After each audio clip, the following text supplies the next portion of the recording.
Son.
Hello, everybody, and welcome to the Iconic Video Games Podcast. I am your host, Axel1324. I'm Princess Zelda. I'm DeathDealer. There we go. I'm DREADPOOL. Titan, come on. Titan Drago. There you go. All right, guys, welcome so much to this episode. Where are we at? Episode 73. And it is the Q1 2023 Gaming Roundup. We're going to check in on what everybody's been playing for the last 3 months. But first, before we get into all that, let's check in with the Iconic Video Games chat. Joining us, as you may notice, Doggy is not here right now. He says, good evening, Iconic Chat, and super awesome panel. Hey, Doggy, thank you so much. Good evening to you. And remember, Doggy, you are the real MVP. And let's see, Titan Drago Jr. joins us. Hi, Titan Drago Jr. Thank you so much for joining us.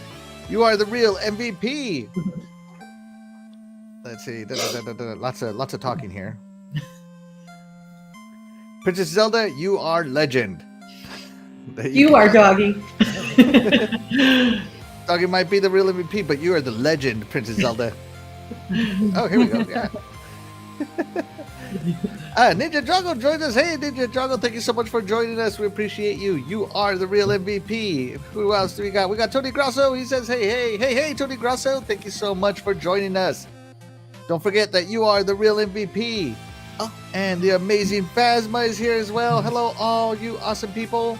Hey. Hello, Phasma. Thank you so much for joining us. You are the real MVP. We appreciate you. And my beautiful wife, she does I don't know what emoji this is. Walking? Dancing. It's like disco. Yeah. Disco. Oh, she's doing the dance. Dancing. Thank you so much to my beautiful wife. Remember, you are the real MVP of my life. All right. Who else do we got? I saw something real funny, and I gotta say something here. Here we go. Doggy Dog says, man, I love this intro. Yeah, I love this intro too. I really enjoy it. And Titan Drago says FRFR. I'm going to guess that means for real? For real? Yeah. All right. See, I'm not that old. Phasma says, I want to be the real MVP. You are the real MVP, Phasma. I don't think everybody can be the MVP. You don't know that. Everybody's the real MVP here, especially our two guests. Of course, as you guys can see, we are joined by DREADPOOL and Titan Drago. Guys, how's it going? Good. I've got a lot of gaming time in this week on spring break. Oh, that's right. It is spring break where you're at. Your neck of the woods. So you got a spring. Wait, hold on. You got a spring break? Are you a student? I'm a teacher. Oh, so you got a spring break from teaching. That's right. That's been nice. Is it a paid spring break? Yeah. That is so nice. Paid over the summer break too. That's the best part. That is the best part. See, teachers don't work that hard anyway. Oh my gosh. Getting some dirty looks over there. And over on the other side, we got Dreadpool. Dreadpool, how's it going? It's going good. Excited to be here. Yeah, good. I'm happy you're here. I see you covering up Mickey over there with your beard. How long is the beard now? Wow. Jeez. Belly button almost. Wow. That's at least 2 feet. Oh no, I have to trim it every once in a while. We're trying to grow it nice and I want it nice and thick the whole way. I want like the mountain man look like the whole way down. So once it gets like to a certain length, he lets me trim it so it gets like nice and thicker. Listen, it's I get to be a wizard, and then she cuts it off. It's my fault that he actually started growing out more of it. He used to keep it a lot thinner. So it was my reasoning that he started growing more of it. Hey, you know what? Used to just be the goatee. Really? You used to, so you could actually see his face before. Yeah, this was all shaved down and clean. Had the line, and then the goatee was the rest of it. Mm-hmm. Wow, that's crazy. I haven't had a beard in years, but my beard only would you could still see everything. It wasn't that long. It was like maybe like that long. I kept it relatively short. But yeah. All right, guys, it is Q1 2023. We got in some great games in. What all has been? Do you guys think this is a good Q1 for 2023 on your own personal? Like, do you feel that you gamed a lot, that you enjoyed the games you played, or do you feel that you were robbed of your first quarter of gaming? It's kind of wild because, I would say historically, I've been waiting on waiting for games to come out on Game Pass. We've actually bought a good significant amount of games recently. Mm-hmm. We see. So they binged over in the Drago household. What about the Pool household? I'd say half and half for me personally. I was disappointed by some things, but I was pleasantly impressed with others. Although I am still waiting on a few games myself to come out. So yeah, part of my issue is I've been working a lot more again. Mm-hmm. So all those hours are killing my game time. Yeah, I feel like I missed a whole month of gaming as well because, as you know, well, you guys know, I got sick, very sick, and I was out of it. Like, you think, oh, I'm sick and I'm home from work and I'm going to play all these games. No, I'm sick and I'm in pain. I'm uncomfortable. It is not fun. Like, it's just how it goes right here. Let's see. So Doggy says, if it wasn't, wait, hold on. He says, teachers are awesome. If it wasn't for them, I'd know nothing. There you go. There you go. Did you have who's your favorite teacher? Out of all your grades, which teacher do you remember the most? My second grade teacher. Second grade teacher. Okay. Yes, I loved her. Well, do you remember her name or her Mrs. last name? It was Miss Lewandowski. She was amazing. She was just lovely. She was like a Disney princess walking in the classroom. She just was lovely. And she was just always pleasant and kind and loving. I don't know anything we learned that year, but she just you just wanted to be in her presence because she was just wonderful. Nice. Titan? Man, I never had it was weird because I never had that close relationship with one of the teachers. I never liked school when I was a kid, so I always wanted to go there and go home and play, right? I never did homework. That was my thing. I never did one thing homework my entire student career. So if I didn't get it done in the class, I didn't get it done at all. That's kind of just the way I did it. Same Z's. Yeah. Yeah, I was a terrible student. Yeah. Well, it's funny too, because especially in high school, I'd be the last person you'd probably pick out of the classroom that if you're gonna say, oh, who's gonna be a teacher in here, I'd be the last one because I was constantly Rocky cover years. I was constantly skipping school and stuff like that in high school. So I was, I kind of just want to get back. She was kind of the same way though in high school. She always tells stories about that, how she just like, but she was Throwing really you good. under the bus to cover his own bad behavior.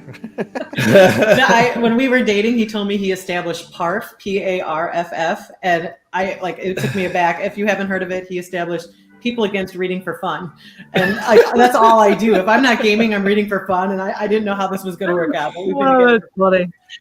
Talk about Opposites opposites. attract, I guess. Huh? That's hilarious. What about you, DeathDealer? Who was your favorite teacher, or the teacher you remember the most?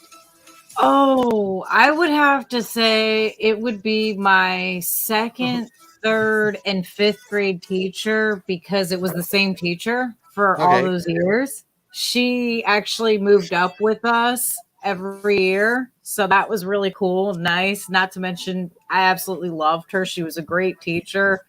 And I actually hung out with her family outside of school as well, because my mom and her were friends. I don't know if that's necessarily like a conflict of interest as far as my grades were concerned, but I mean, I wasn't a straight A student, but I did good. There you go. What was her name? Mrs. or Miss? Mrs. Bayless. Mrs. what? Bailiff? Bayless. Bayless. With an Oh, F. Bayless. Okay. Yeah, like Saved by the Bell, Miss Bayless. Yeah. What about you, Dread? I did have this one teacher that I ended up having 3 times, and then the 4th year he was still there, but he wasn't necessarily my official teacher. So the funny part is I was in ROTC, so it was Master Chief Warder. So he was the really cool, the cool teacher. It was funny because I kind of do something silly. Stuff like that. I was known to be kind of a clown, I guess. Mm-hmm. And he'd be like, GD, DREADPOOL. But he had a certain tone that he would do it. It was like, oh, man. Yeah, they do that. Those master sergeants. I know what you're talking about. Yeah. Yeah. My most memorable teacher. So I have several, but probably the first one was my 2nd grade teacher. Her name was Mrs. Dow. And Mrs. Dow let me play with the record machine and do the records during like the parent teacher conferences when we were younger, right? So I would play the music during little parties we had. I was like the DJ. And I also remember she made us write short stories, and like she picked out her favorite short stories, and I go, why didn't you like mine? Like I was so offended why she didn't like my story, and she said it was too short. It was only like 5 pages. So I went home and turned it into like a 25-page story. And I memorized it so I could read it to the class while showing them the drawings I made, right? Like, wow. I was a totally like a teacher's pet in 2nd grade, right? And I remember the story still because I worked on it so much. It was called The 5 Fish. And I won't tell you what it was. The premise is stupid now that I think about it, but it was hilarious to me, right? But yeah, she was probably the first one that I remember. So shout out to those teachers out there, even though they get paid vacations. All right. Doggy says, I love the nubby ears. And then he corrects himself to funny ears. Tony Grasso has a suggestion for DREADPOOL. He says DREADPOOL should pierce his belly button, then braid his beard through the belly button ring. It can be a new look. Say he already did. I'm not sharing my belly button with anybody else. I'm not sharing my rings with anybody else. So no. I mean, if you're gonna go that far down, you might as well go down another 6 inches or so. Jesus. I already have to share my hair products with this man. I'm not sharing my jewelry with him as well. That's hilarious. Tony Grasso says Mrs. Hutchinson was my 3rd grade teacher. Good times. Doggy loved his detention teacher. Awesome. Time Travel Jr. says he had a good first quarter. He says, I love the games I play. Examples, Call of Duty Modern Warfare 2, specifically Season 2. 3 is going to be great. I hope it is. Doggy loved the lunch lady. Oh my god. And the detention teacher, did you say? Yeah, Fine they Drago just Jr. released says the he has roadmap. PARF. I have parf. What does PARF stand against for again? People against reading for fun. People gets reading for fun. Oh my god, I'm part of that club. Probably. I can't say that because I love reading like research papers. So like what I read is even worse than like, oh, at least you're reading like a novel or some story. I'm reading like research paper. I'm like, ooh, did he derive that right?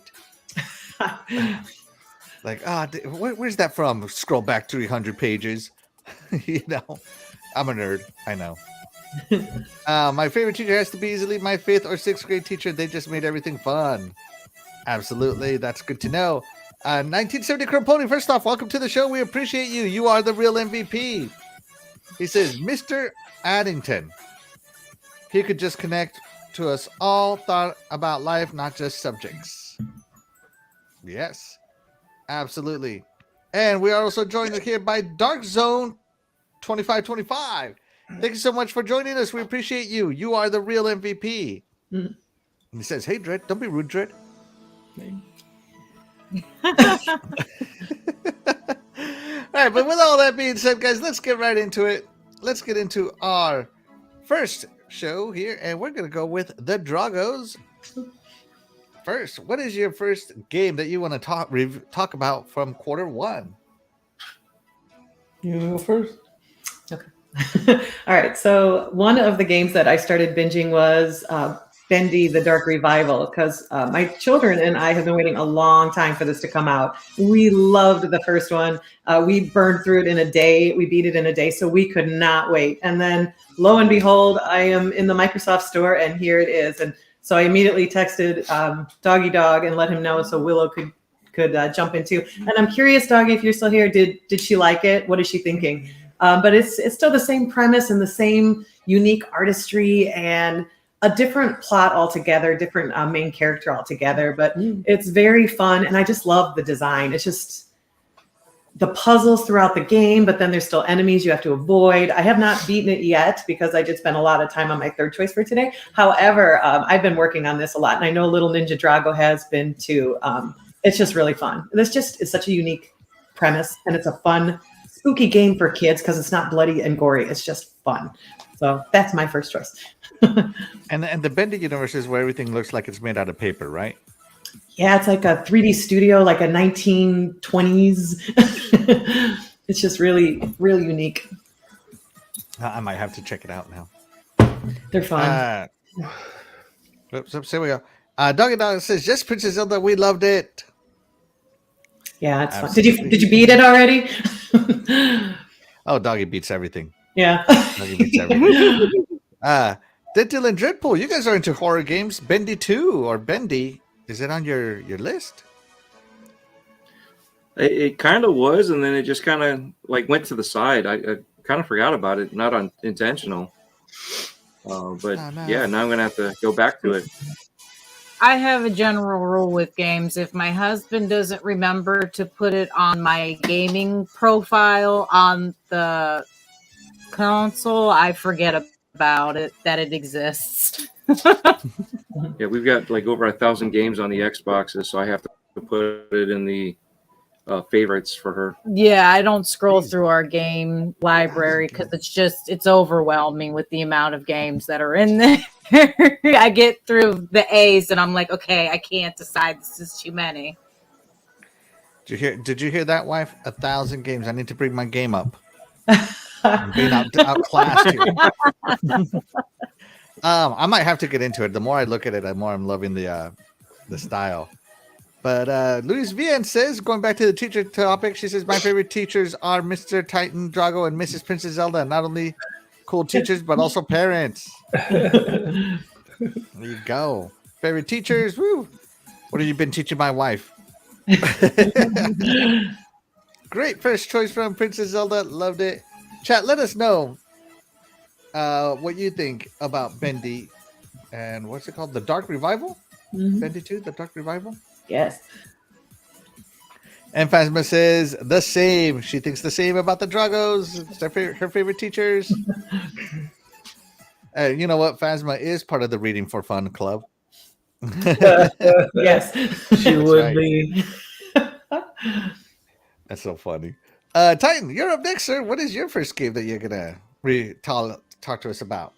So it came out this last Tuesday. It's called Meet Your Maker. Awesome fun game where the premise is you build your base and you raid other bases for this this genetic material, and then you're feeding this this alien thing in this tube. You basically feed it the gen mat and it gains levels. I'm like level 15 right now. And the problem is I don't know what happens when you reach a certain level. I don't know what I'm grinding for, but setting up your map is really cool. It's easy, it's fun. Like it's one of those things easy to learn, hard to master kind of thing. Because as you go through other people's bases, you pick up a few things that they've done and the traps that they've set up. That's right. Yeah. Because there's all kinds of different all different kinds of variations of bases you can find out there that are just really are there, and then you can rate them as artistic or brutal or it's really cool. And then you can upgrade you get to build your own tower defense style game, like a trap dungeon or something, right? That gen mat is what you're protecting, and it's like a piece on the map. So right there, he just grabbed it.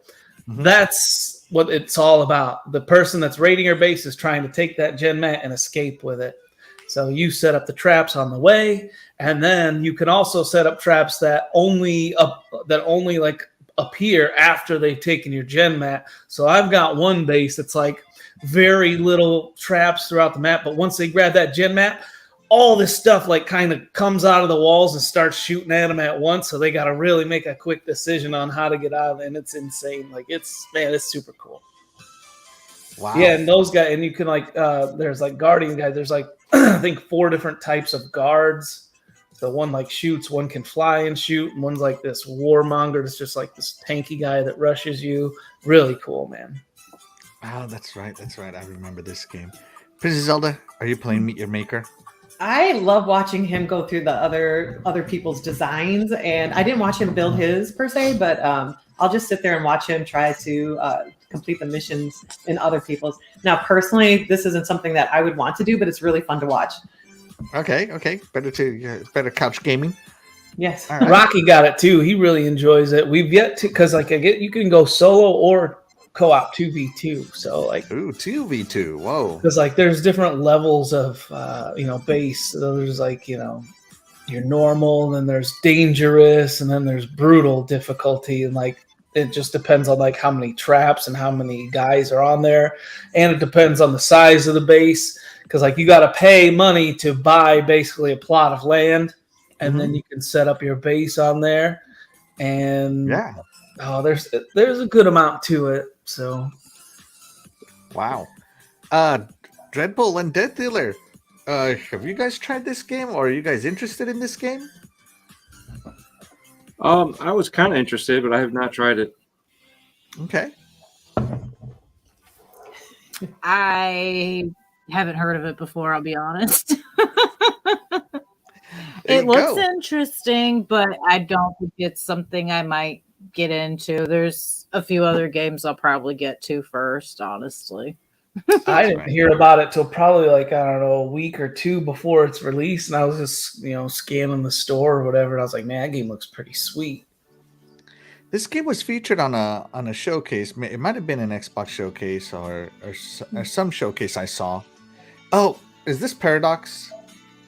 No, it's the same. It's BE. Same people that make Dead by Daylight. Dead by Daylight. There we go. Yeah, so they had a show, and I must have watched it because I saw it, and I'm like, oh, that looks interesting. I'll have to check it out. And now I'm gonna have to. I'm gonna have to go through your base, Titan. Yeah, you can raid your base and other people's bases. You can have up to 200 bases. Problem is keeping them active though. It takes gen mat to keep your bases going, and they they decrease over time. So you got to either keep prestiging it. They call it prestiging it, which is basically paying a bunch of more gen mat to keep your base going and killing other people so you can get their gen mat. Yada yada yada. Awesome. Great first choice there by Titan Drago. Let's check in with the iconic chat. Let us know what you guys think about Meet Your Maker. Doggy Dog says Titan would be a great detention teacher. Bring that common back to sense. Yeah. What are we doing here? Let's think about this. Let's think about this, you delinquents. My favorite thing to do with my teenage nephews is to speak the current slang to them. Oh my god, it's so funny to see their reactions. I just do it to get a rise out of them, but it's just so funny to me. Phasma says, I love books almost as much as I love Destiny 2. Almost. Titan Drago Jr. says, that game is awesome. He's talking about Meet Your Maker. And let's see. Crow Pony says, Axel 1324, I have a confession. Live 200 yards from the train tracks. I can hear all the clanks and crashes. Oh my God. From my home. Sometimes while sitting on the pot, hear a train horn and think of you. Oh, well, I'm glad you think of me while you're taking a poo. He must live in Ohio. He must live The crashes. Fun story, 1970 Chrome Pony. I lived right. The train tracks ran by the back of the house I grew up on, and you just learn to ignore it. It just becomes background noise eventually. So yeah, there we go. Great choices, guys. Great story, 1970 Chrome Pony. That was a fantastic story. All right, let's move on to DeathDealer and DREADPOOL. Which one wants to go first and talk to us about your first game? Of the Ladies first. I'll go first. I have an oldie but goodie, and I have reason for it too. I'm going to talk about Dead Island once again. It's been a favorite of mine for probably close to 11 years now, I think. Since it's been released. Since it's been released, so yeah. And I'm getting back into it again because the second one's going to be released hopefully next month, I believe. No. What do you mean no? 21st of this month. Oh, okay, even better. So Even better. I'm playing it soon. But my daughter and I play that. My husband and I play it. It's something I've played with friends in the past and my family presently. So I beat it. I start over again. I just enjoy it so much. You get to build weapons. You find pieces of new things to unlock. There's notebooks you pick up from around and voice recordings that tell a story of a journalist who gets stuck on the island during the outbreak. And I just find that there's new things that I discover each time I play. Honestly, it's fun. Funny That's part good, is, isn't it? I still love the song. Yeah, Who do you voodoo? yeah. Honestly, the soundtrack's funny. It really is amazing. So- I'm a sucker for soundtracks, so yeah. Wow. So this is the one that you just keep going back to. DREADPOOL. You still play this one with her? Yes. I still go back to it every once in a while. As often because I don't have a chance to, but I would more often. And I did buy another copy of this. So we technically have the 360 versions, and then I have two versions of the Xbox One. Or I'm sorry, two copies of the Xbox One version. So that way we could all play. Mhm. Okay. And yeah, so it's a fun game regardless. We also have Hey. the expansion too, Dead Island Riptide, that we again play as a family as well. Nice. But Nice. And it's awesome that you guys don't play and discover something new every time. So that means you don't do the same thing every time. Right. Yeah. It's with it being open as it is, there's certain paths that are the same, but still, even with that, things change. Right. yeah, Princess Zelda and Titan Drago, have you guys played Dead Island? Dead Island, I don't think so. I played a game like that. I think it was like the third one. You're It's thinking not Far Dead Cry Island. 3, maybe? Would say that one again? Far Cry 3? No, it's a zombie game. It's just not Dead Island, but it's a lot. It's a lot like it. I can't. I'm spacing on the name of it now. But this one, no, I never played this one. Yeah, I think I only saw it in the stores for a little bit, and I never actually have found it used. Maybe I need to go to a classic game store and see if I can find it and pick it up. I've So been I can see seeing what all the hoopla is about here. They I'm just seeing a lot about the new one. Yeah, everybody they keeps just talking had a about sale that for new like one. they just had a sale for like $6, $7, $8 for the collectors. That comes with 3 Wow. games. The third game sucks. It's just one of those one of the run games, whatever. It's stupid, but the main games are what you're there for anyway. Yeah, and what's nice about it is with Dead Island and Dead Island Riptide, your profile transfers to Dead Island Riptide. So your levels transfer over, your skill set travels over. It's nice. It's a direct continuation of the game. So I'm excited to see what they do with this one. I understand it's different characters and in a different location. So it'll be interesting to see what they do and how they change it, but yet keep it the same. So I hope it's good. I'll be really upset if it's not. Been waiting a long time for it. So We will hear from you. Yeah, so the first hard one to that mess came out up in a the zombie 360 game. era, and now we're in the Xbox Series X. We're in the 9th gen. So this one came out. Jesus, it's like GTA. It's just been like 10 years. Mhm. Yeah. Yeah. And people still find it entertaining to listen to me playing the game. I still have a lot of things to say while I'm playing. So There fun. you go. All right. Let's check in with the chat real quick. Killer Milo comes in and he says, Titan. What's up, bro? Killer Milo, thank you so much for joining us. We appreciate you. You are the real MVP. And Titan Drago Jr. says he wants to play that game so bad. Oh my God. Are you going to let him?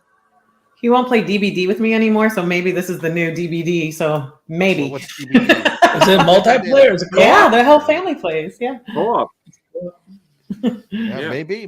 This is the one where the story of DeathDealer being scared of the ghost in the TV because it was behind her. I thought I had a stalker in the house. Let's be honest. It wasn't a ghost. I thought it was a stalker in the house. I thought he was talking to me through the video game like some kind of new age scream or something. All right. Way too many movies, I'll be honest. I get paranoid. I'm not home. I wasn't home alone very often at that time in my life. So it was new. I respect Go. Gotta set that, Play a game that like to private Jumanji. chat only. That would be Invite cool, right? only. All right, Dreadpool, what do you got for us? I got the game that I said is not addictive, at least to me, but I keep thinking about it and keep wanting to go back. And surprisingly, I'm not addicted to it. I'm not. It's Vampire Survivors.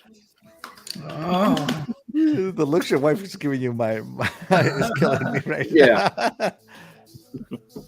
Vampire So as Survivors. silly as this game is, I don't know. It's hard to even explain. It's there's strategy behind it. It's also dumb luck. It's also you could sort of say skill because you have to learn each character and each of the weapons, and some of the weapons bonus up with each other to form like another weapon, and then some weapons will form a weapon which you can also combine with another weapon.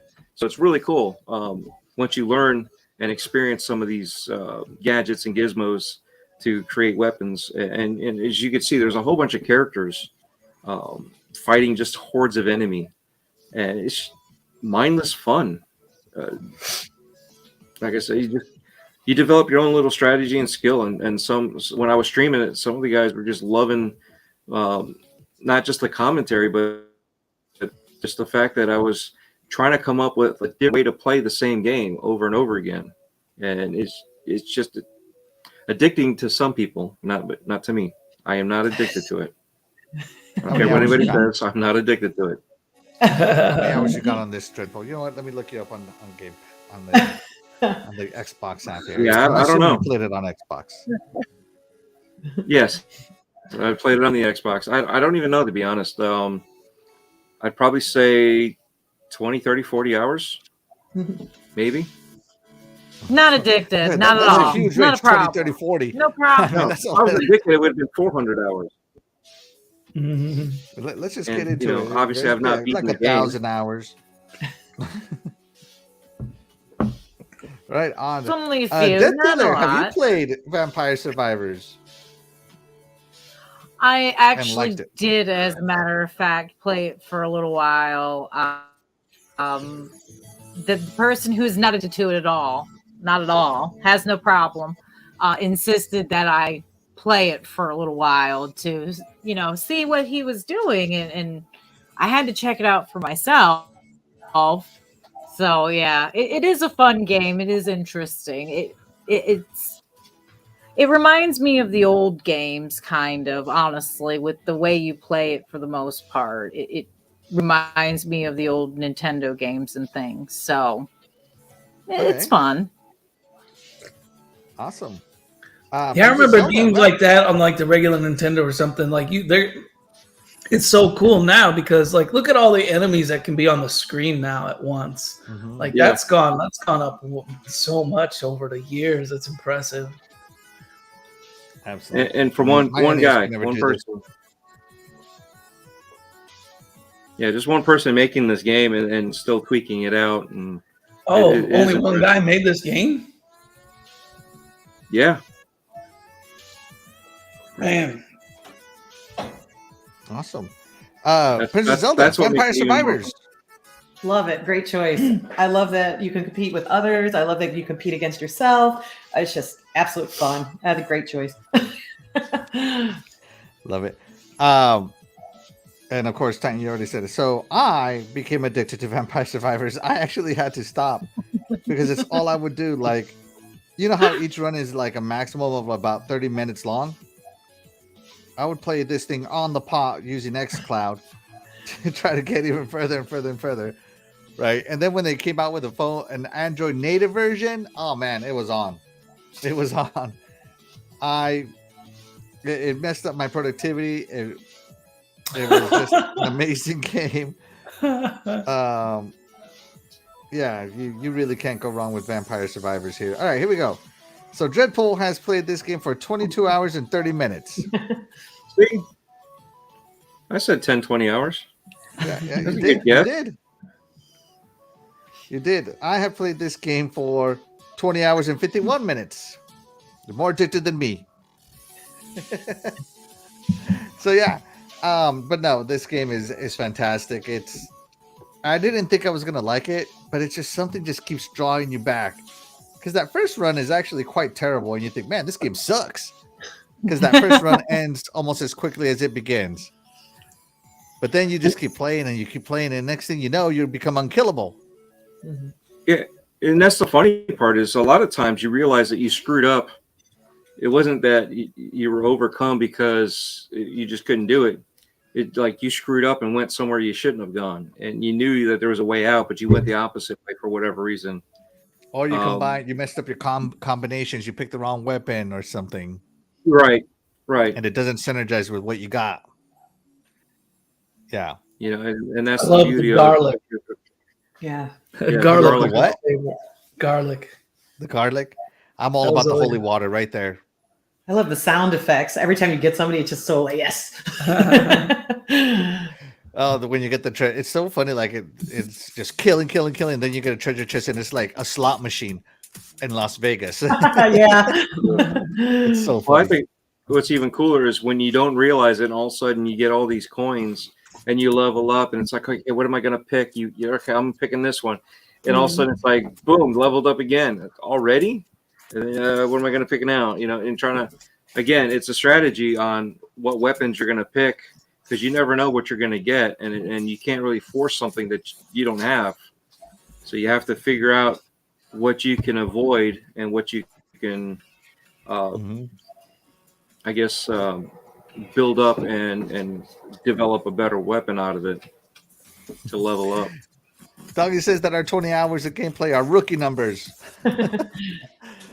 I believe it. I believe it, especially like compared to Phil Spencer. Phasma says, "Do you chew on the pot?" What do you want me to say? I'm just in there pushing one out. Here comes the train. Oh man. What took longer, Axel, than dump or the run? The worst is like when you're done going, and like, but you still gotta finish the what you're doing. Oh my god! Yeah, exactly. And your legs fall asleep. Terrible. I love the chat. You guys are amazing. It's Timothy. Timothy joins us. Thank you so much, Timothy, for joining us. We appreciate you. You are the real MVP. And Jesse Darby joins us. Jesse, thank you so much for joining us. You are also the real MVP. He says, "I love the sound effects of Jim Ryan crying and making every excuse in the book as to why the deal shouldn't go through." Oh man. Oh, I saw. It's yeah. It is what it is, man.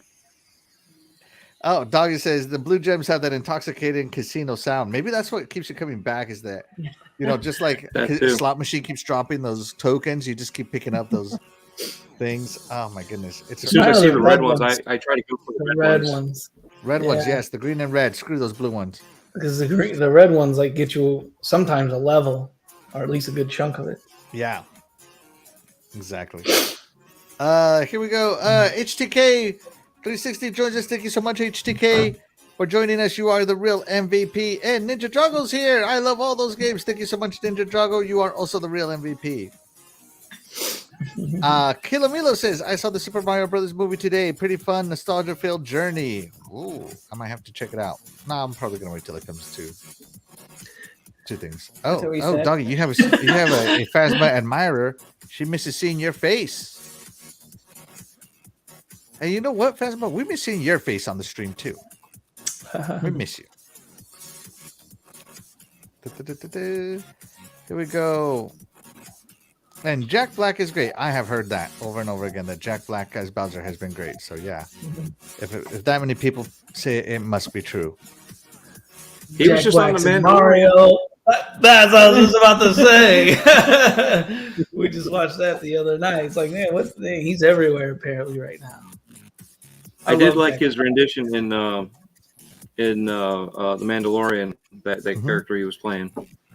It wasn't your typical Jack Black, which was good. I like that. Yeah. Awesome choice, Dreadpool. All right. Fantastic. Chat, let us know what you thought of Vampire Survivors and how many hours you got into it. Because we would love to hear what you guys have to say. All right. So, my game is the one I'm actually going to go play here after the stream with my friends, because we have a group of 4 and the game supports up to 4 players. And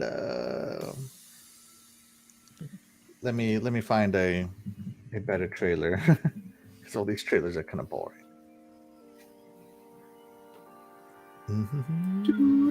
Yeah, this one right here will be fine.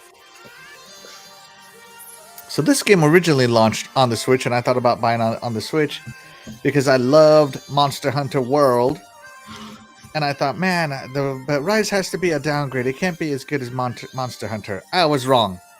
Monster Hunter Rise is way better than Monster Hunter World. Not that Monster Hunter World is bad by any meaning, but the mechanics, the systems that go into it, they are just so much better in Monster Hunter Rise. The story follows about the same as Monster Hunter World. I don't think that's why you play the game. Hey. But the fact that they added the dogs, the cats, an owl, all kinds of systems.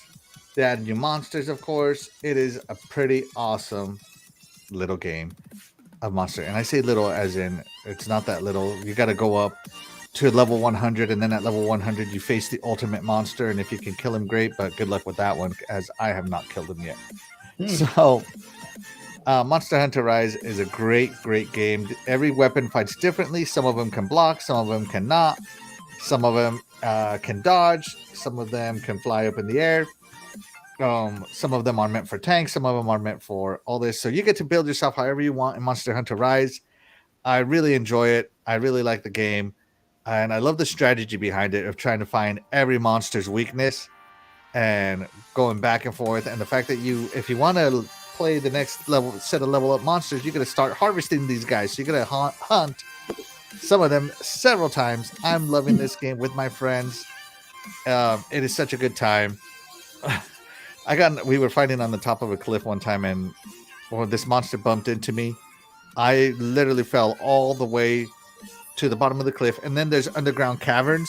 I went through like the little opening for the underground cavern, kept falling into the underground cavern, and finally hit the ground. It took me like 3 minutes to get back up. It was all the way up to the top of the mountain. So yeah, it's just full of awesome moments. Has anybody here played Monster Hunter Rise? I have. Oh, Dreadpool, what do you think? It's not my type of game. It's not my type. So, but I know several other friends that have played it and love it. Mm-hmm. So I'm happy for them. Yeah. I've actually played with a few of our chat people that you see in the chats every now and again. So Monster Hunter Rise is awesome. It's awesome. And speaking of which, hold on a second. Hold on. I'm going to interrupt the chat here, the thing, for a minute. Phasma says, I miss seeing Doggy's face. Well, you know what, Phasma? Guess who's here? Yay! Phasma, what's up? It's the face is here. Hi, Phasma. You're so awesome. Thank you for saying that. That's so great here. And we miss seeing your face too, because you're the best. There's no better face than Phasma. So we'll have to get her on here soon. Absolutely, Phasma. We need to have Phasma here. Right? Yeah. So Doggy comes in. He is doing in the middle of the show interruption. He's coming in with the steel chair. You coming in with the steel chair, bucket full of weapons, New Jack style. I'm gonna hit you over the back with a crutch, maybe with a snow shovel, whatever I can think of, a cheese grater. Let's go. Let's go. Yeah, definitely. All right, let's see. Jesse Darby here. He's a Monster Hunter Rise fan. He said, I don't know how many hours they got in, but I know I got 835 on achievement list. I've been trying to get the Crimson Shroud. Yeah. Those achievements are hard to get on that game, too. Wow, it's not like you just... Those are no give-me's on that. So, yeah. Nice. Titan, not that I need to tell you this, but to reiterate what I already know. Titan, I don't know if you can see this, but our team is going to be trash this year. And yes, I'm talking about the crappy Vikings. Yeah, I got some work to do. Lost Kendricks on deep, so I don't know. They got that new defensive coordinator, so hopefully he makes them aggressive on D. That's what I'd rather see. And our offense should be roughly the same, so it's all about the defense, really. But the thing is, the Bears have done a lot this offseason. The Bears? The Bears? Actually, they're never a threat. This is not a threat. Not for a long time, but I think that's about to change here. The biggest thing I'd worry about, like with the Vikings, I think they'll still be good, is the fact that you guys had all that luck with those like comebacks and all those 1-point game win, all those close games coming back. There's no way that could possibly. I guess it could, but there's no way that could possibly. The luck can't go back. Think about it. They've been doing it 2 years in a row, though. Yeah, so you never know. Exactly. Zimmer's last year was like 14 games were one-score games. The thing is, they just lost a lot of them, and then last year they won most of them. So what'd be crazy is if the Lions win that division, right? Won't that be right? That's when the crazy hits. So yeah. Boom! Nukem is in the room. No. What is up? Thank you so much for joining us. You are the real MVP. We appreciate you. And Ninja Drago says, I've never heard of that, but it looks really cool. I'm thinking he's talking about Monster Hunter Rise, and it is cool. It is not an easy game. I'll tell you that much. It is not easy. Maybe that's why I love it, because I really enjoy difficult games. So let's see what else we got going on in the chat. Doggy is in the house. Woo woo! Thank you. Woo-woo. Hey, I'm the train. You're the dog. Okay.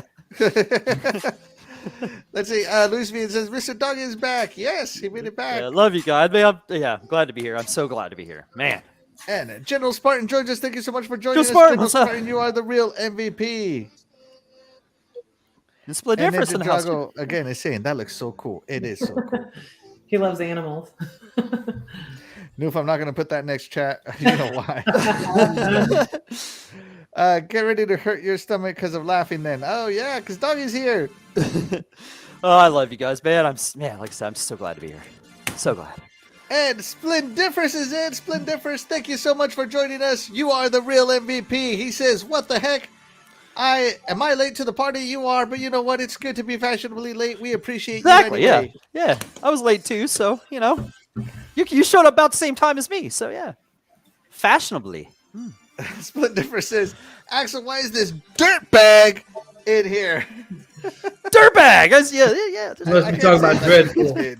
Can you read this, Titan? Talking about the mic guy. I can't read it like you can. You got to do it. Come on. Who are you waiting on to do something? You to read this. I want to hear you the way you say it. Yeah, you're the dirtbag. Axel, why is this dirt bag here? Oh, man. That's so funny.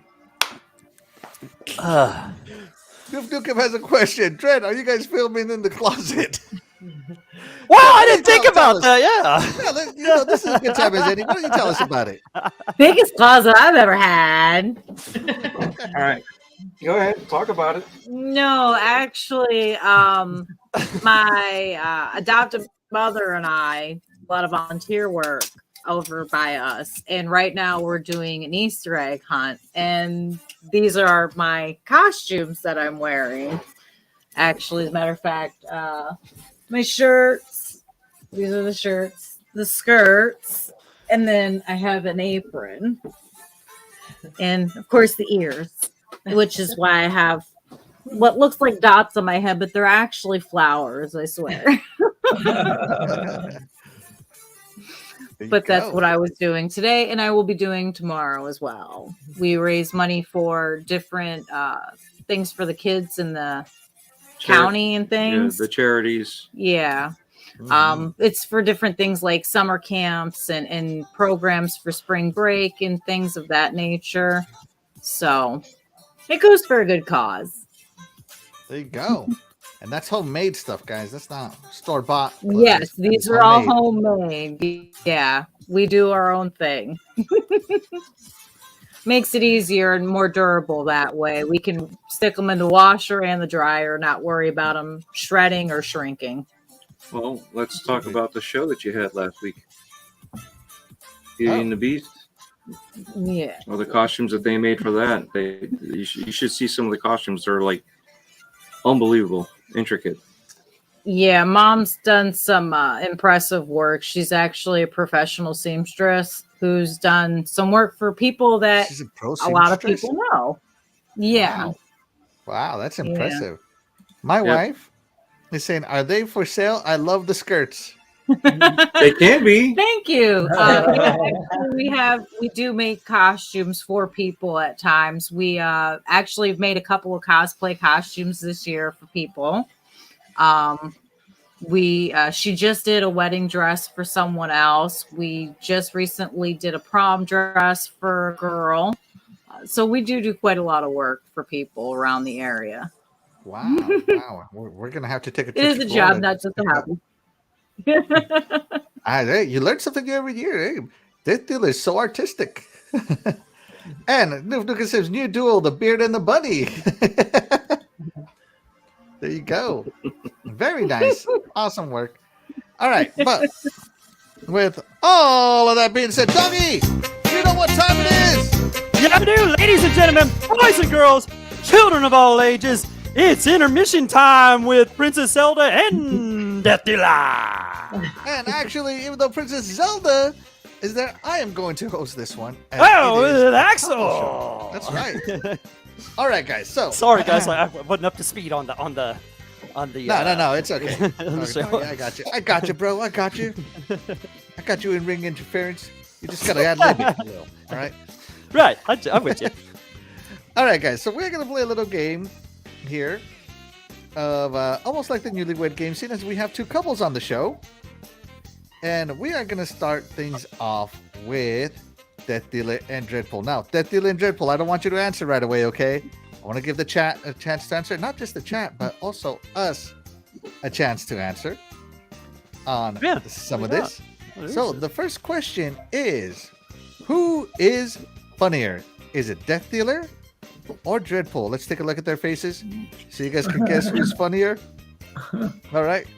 All right, everybody lock in your choices. Doggy, who do you think is funnier? Like, just like who could like do a stand-up comedian act. Who is funnier? Let's not get overwhelmed here. Like, okay. I would say, man, you put me on a spot. This is coming. You know what? DREADPOOL's so calm, such a calm guy. He just, anything you say, just calm. I'm sure he's got some funny to him, but I'm gonna say probably DeathDealer. She could probably bring a little more comedy, man. She seems a little more rigid, a little more comedy out of her. So there you go. Not against you, man. It's the first vote. She gets the first vote. You just seem a little more calm, you know. Yeah, I'd get a little more George Carlin out of DeathDealers. There you go. All right. Now let's move over. Princess Zelda, who do you think is funnier, DeathDealer or DREADPOOL? Again, let's zoom in on the faces so you can see who's funnier. Who do you think? It's so Now tough this is because personality funnier, not funny looking. Okay. Yeah, that's what I was wondering at first. they're both good natured and they both crack me up all the time, but I'm gonna go with the lady on this one. Oh, two for DeathDealer, two. All right. And I gotta go with Dread just because he's always making jokes about Smite. So. There you go. There you go. 1 point for Dread. All right. As for me, who do I think is funnier? DREADPOOL has that wit about him, but it's kind of dry wit, and if you're not paying attention, he'll go right over your head. And sometimes DREADPOOL tells me a joke that is like, DREADPOOL is older than me, so I'm like, I have no idea what you're talking about. He has to explain the joke to me every now and again. So it's not a dad I've gotten joke, every joke she has said so far. But I've known that DREADPOOL longer, so I've heard more jokes from him. So I am gonna go with DREADPOOL on this one. No, don't hate me, DeathDealer. Don't leave. All right. And with that being said, all right, guys, here we go. Kind of like the newlywed game. Who is funnier? Raise up the mask. Oh, they each think they are funny. That's hilarious. Oh my god. I'm always making her laugh. It's still a So tie. you It's tell 3-3. We entertain each other though, so I mean, I would say we're probably equally funny, honestly. I make her LOL out loud. Out loud. You Oh also my God. make me cringe on a regular too, so You need one more vote in the chat because even the chat is a 50-50 Get right out. now. It is so split. oh, that's not fair. He just cheated. All right, here we go. We are gonna. I got someone who can do a deal breaker right now. How did the chat do? Man, it is literally split. 16 votes right down the middle. I got 50-50. someone who can break it right now. Minion. Come close. All right, here comes the tiebreaker, guys. Here comes the tiebreaker. All right, so which parent do you think is funny? A tiny. Wait. Give her a mask. Give her the mask so she can lift the mask. You have to pick one of us. We know you're funny. You get it from us. She comes in to throw a vote for herself. Mom or Dad? Let me see. Okay, Mister, you hold her mask. Okay, and ma'am, Mm-hmm. you hold. All right, we're my running out of mask. time here. Okay, That's what she I'm thinks is funnier. funnier. DeathDealer The is people funnier have according to Tiny spoken. Giant. Yeah, you please. The tiny people. Awesome. Let's check in with the chat. Let's do that. Yeah, let's see what the That chat. was more fun than I thought it was gonna be. That was awesome. Actually, oh man. Let's see. Luis Bien. So the comedian must be Mr. Dreadpool. Splendiferous says it's death all the way. Dread is too soft spoken. Right, that's where I was. That's where I was getting with that. Milo Yeah. Milo says Dreadpool got the skills. Word skills. Let's see. Dreadpool looks serious all the time, but wife might be opposite. Dreadpool looks tough as hell, but a big teddy bear. There you go. That's true. He is a teddy bear to me. No. There you go. All right, Ed, in case you guys don't know, Noof Nukem is going to be starting a new podcast here soon. I believe I forgot the day. I don't think he's announced a date. He's still trying to pick Yeah, a I didn't know a time. day either. Yeah, so that's cool, Noof. Awesome, Noof. Yeah. Missed your But podcast. So And it is it's going to always be great, yeah. more of a gaming-centric show, not console-specific show, guys. So be sure to check that out. And probably All right. plenty of humor, Noof style. You know, plenty of fun, as always. That's like Noof does it. So. That's right. Oh, All right, let me get set up here. Let me get Noof it set up. style. Yeah, we do this Noof style. Open Noof new style. style. Open Nukem style. Noof Nukem style. All right, here we go. All right, guys. So here we go. We're going to do the same thing, but with Princess Zelda and Titan Drago. So let's take a look here. Who is funnier? Is it going to be Princess Zelda or Titan Drago? And Doggy, are you ready? Oh man, I gotta go first on that. You came in Man, with this the is- ring interruption, man. Right, okay, yeah. Price. Yeah, that's what I was saying. I swing a lead pipe or whatever, I gotta pay the price. Man, I gotta tell, okay. The first time I heard Titan, he was on some show that's like Sodium. It was a Sodium show. I'm not gonna mention any names. We don't want to talk about this guy. He's no fun, he's a bummer. But, and I tell you what, man, to use the word light, I fell in love with this guy's voice, the way he sounded, the way he had no holds barred. And the way he was, man, I ever since I heard Titan on that show, you were just so hilarious. You ended up there on new show with the Gaming After Dark. I mean, of course, you're hilarious there. I mean, you're a legend. But Princess Zelda, you're a legend too. And you're funny too. This is tough. Compelling argument. 10 seconds, Doggy. Okay, but I gotta say, man, as great and as legendary as Princess Zelda is, man, Titan, you're hilarious, dude. You're one of my favorite people I've ever heard on a podcast, dude. You're hilarious. You've said some of the funniest takes I've ever heard. You're hilarious on Twitter. You're awesome, man. All right, Titan, let's check in. Let's check in with the victory. You answered correctly, Doggy. Good job. There you go. All right, DeathDealer, who do you think is funnier, Princess Zelda or Titan? Let's look at the faces again. Here we go. Faces, who is funnier? I love you guys. I'm gonna have to go with Princess Zelda for this one. She makes me laugh a lot. So no offense, Titan. But I also talk to Princess Zelda more often, so that possibly be part of it too. So Fair enough.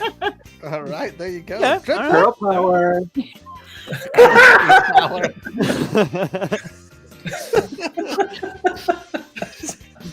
I don't. That's I know, we got a frozen stream. We'll come back to him.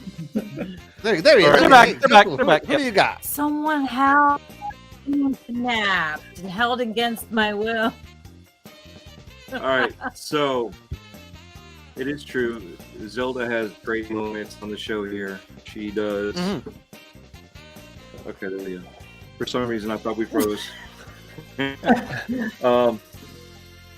But unfortunately, I side with the grown man that thinks that Smite is a great game. That is super hysterical to me.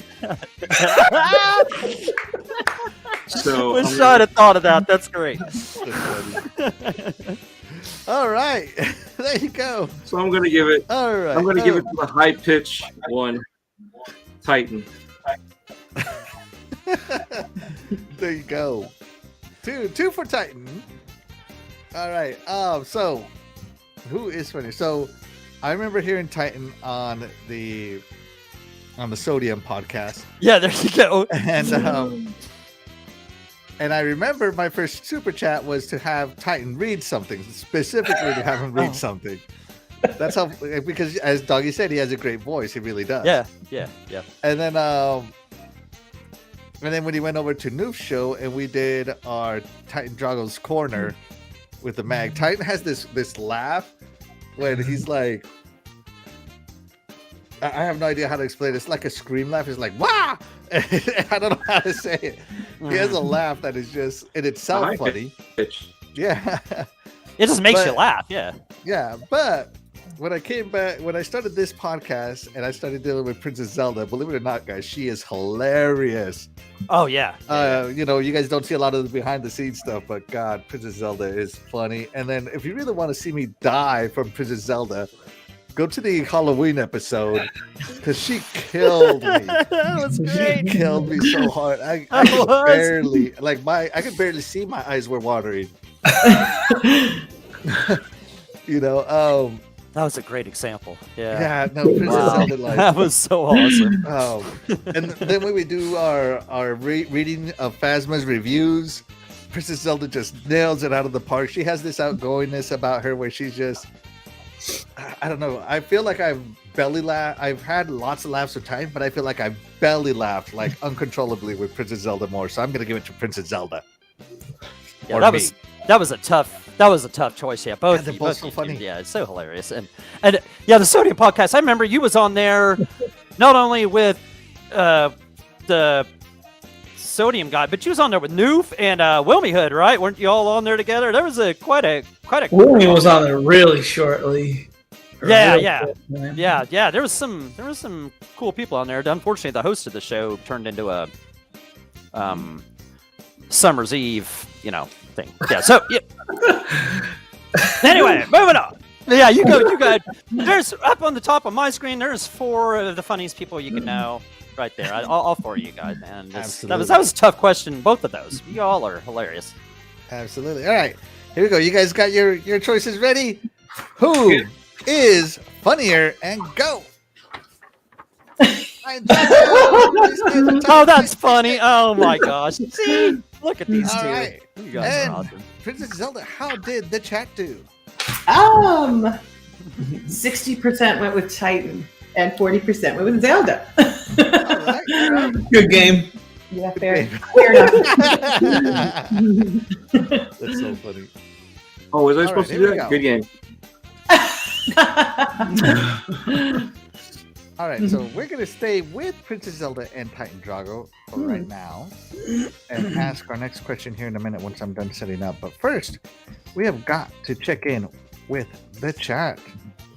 Iconic. Guys, thanks so much for tuning in. We appreciate you, and we love that you guys play these games with us. We appreciate you. All right, let's see. All right, so Noof said he's going to start this podcast in May or June. Oh, we cool. look forward to it. Cool. And Luis Villa definitely thinks that Princess Zelda is the funniest one. She says it is obvious. That's a good one. Noof Nukem says Titan is funny looking, talks funny when he's heated. He sure does. Yeah, he's so funny when he's heated on stuff. Oh my gosh. He can go on some major rants and they're great. Love it. Yep. Absolutely. Splendifer says, just look at him. He's a riot. Another one for Titan. 1970 Chrome Pony comes in. He says, have to with Zelda. She's just full of herself sometimes. I'll work on that. Thank you. I don't know. Yeah. All right, let's see. Tony Grasso says Princess Zelda is very dedicated to her characters. Yeah, even I was shocked at the level of dedication. But I love it now. I can't live without it. So yeah, awesome. All right, so sticking with Princess Zelda and Titan Drago, we are going to go with which one of you is the better driver? Don't answer. Oh. I've never driven with either of you, but I have a good guess as to who is the better driver. But let's start with our Death Dealer and Dreadpool. Who would you guys assume is the better driver?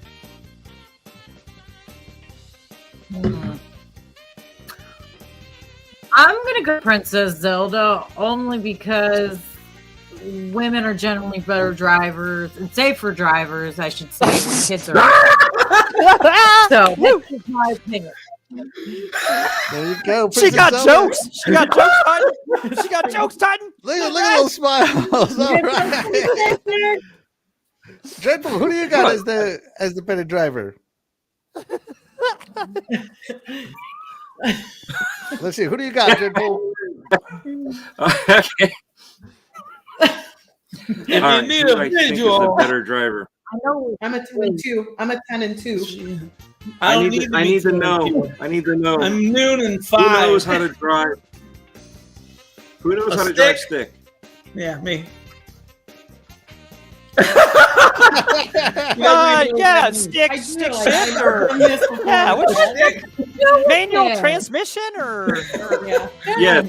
Yes. Stick with Yeah. wheels? manual transmission. Okay. Transmission. Okay. Stick Yeah, okay. shift. All right. Yeah. Got to be clear on that kind of stuff. With the clutch. Okay. Okay. All right. So on a technical level, I'm going to say Titan's got it, but on the safety level, I think Princess Zelda has it just because of how we are as guys. So unfortunately, I'm going to have to say Zelda. All right, there you go. Doggy, who do you got as the better driver? This is what. Go ahead, Dredd. Yeah, go ahead.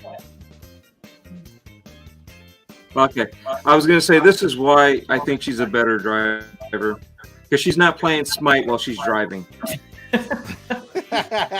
There you go.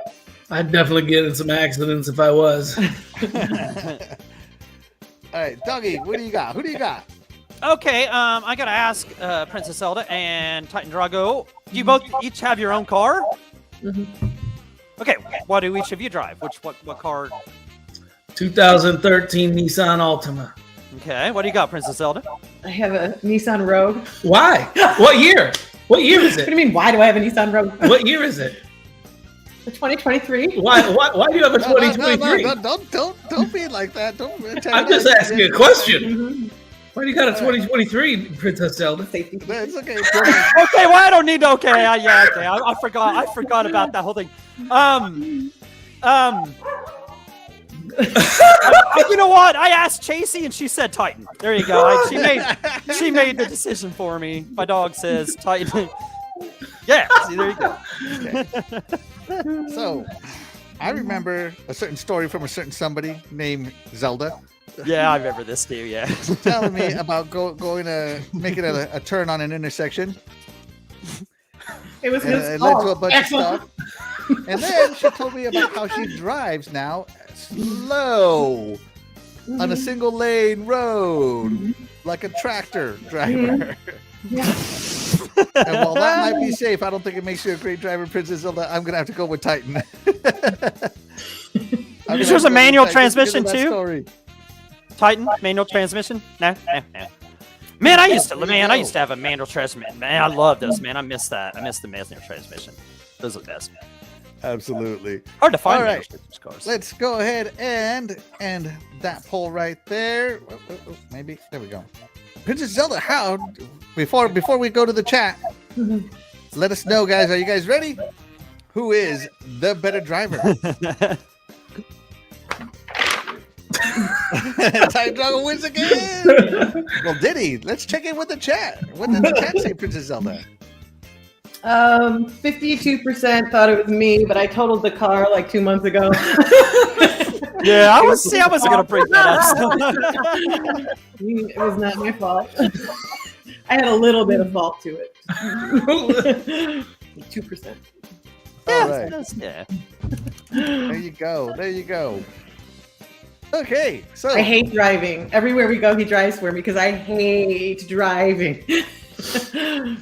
I agree. I hate driving too. Yeah, I've grown tired of driving over the years. Phasma says, I'm guessing Zelda. Red Monkey Butt says, hello, everybody. Hello, Red Monkey Butt! Welcome to the show. Thank you for joining.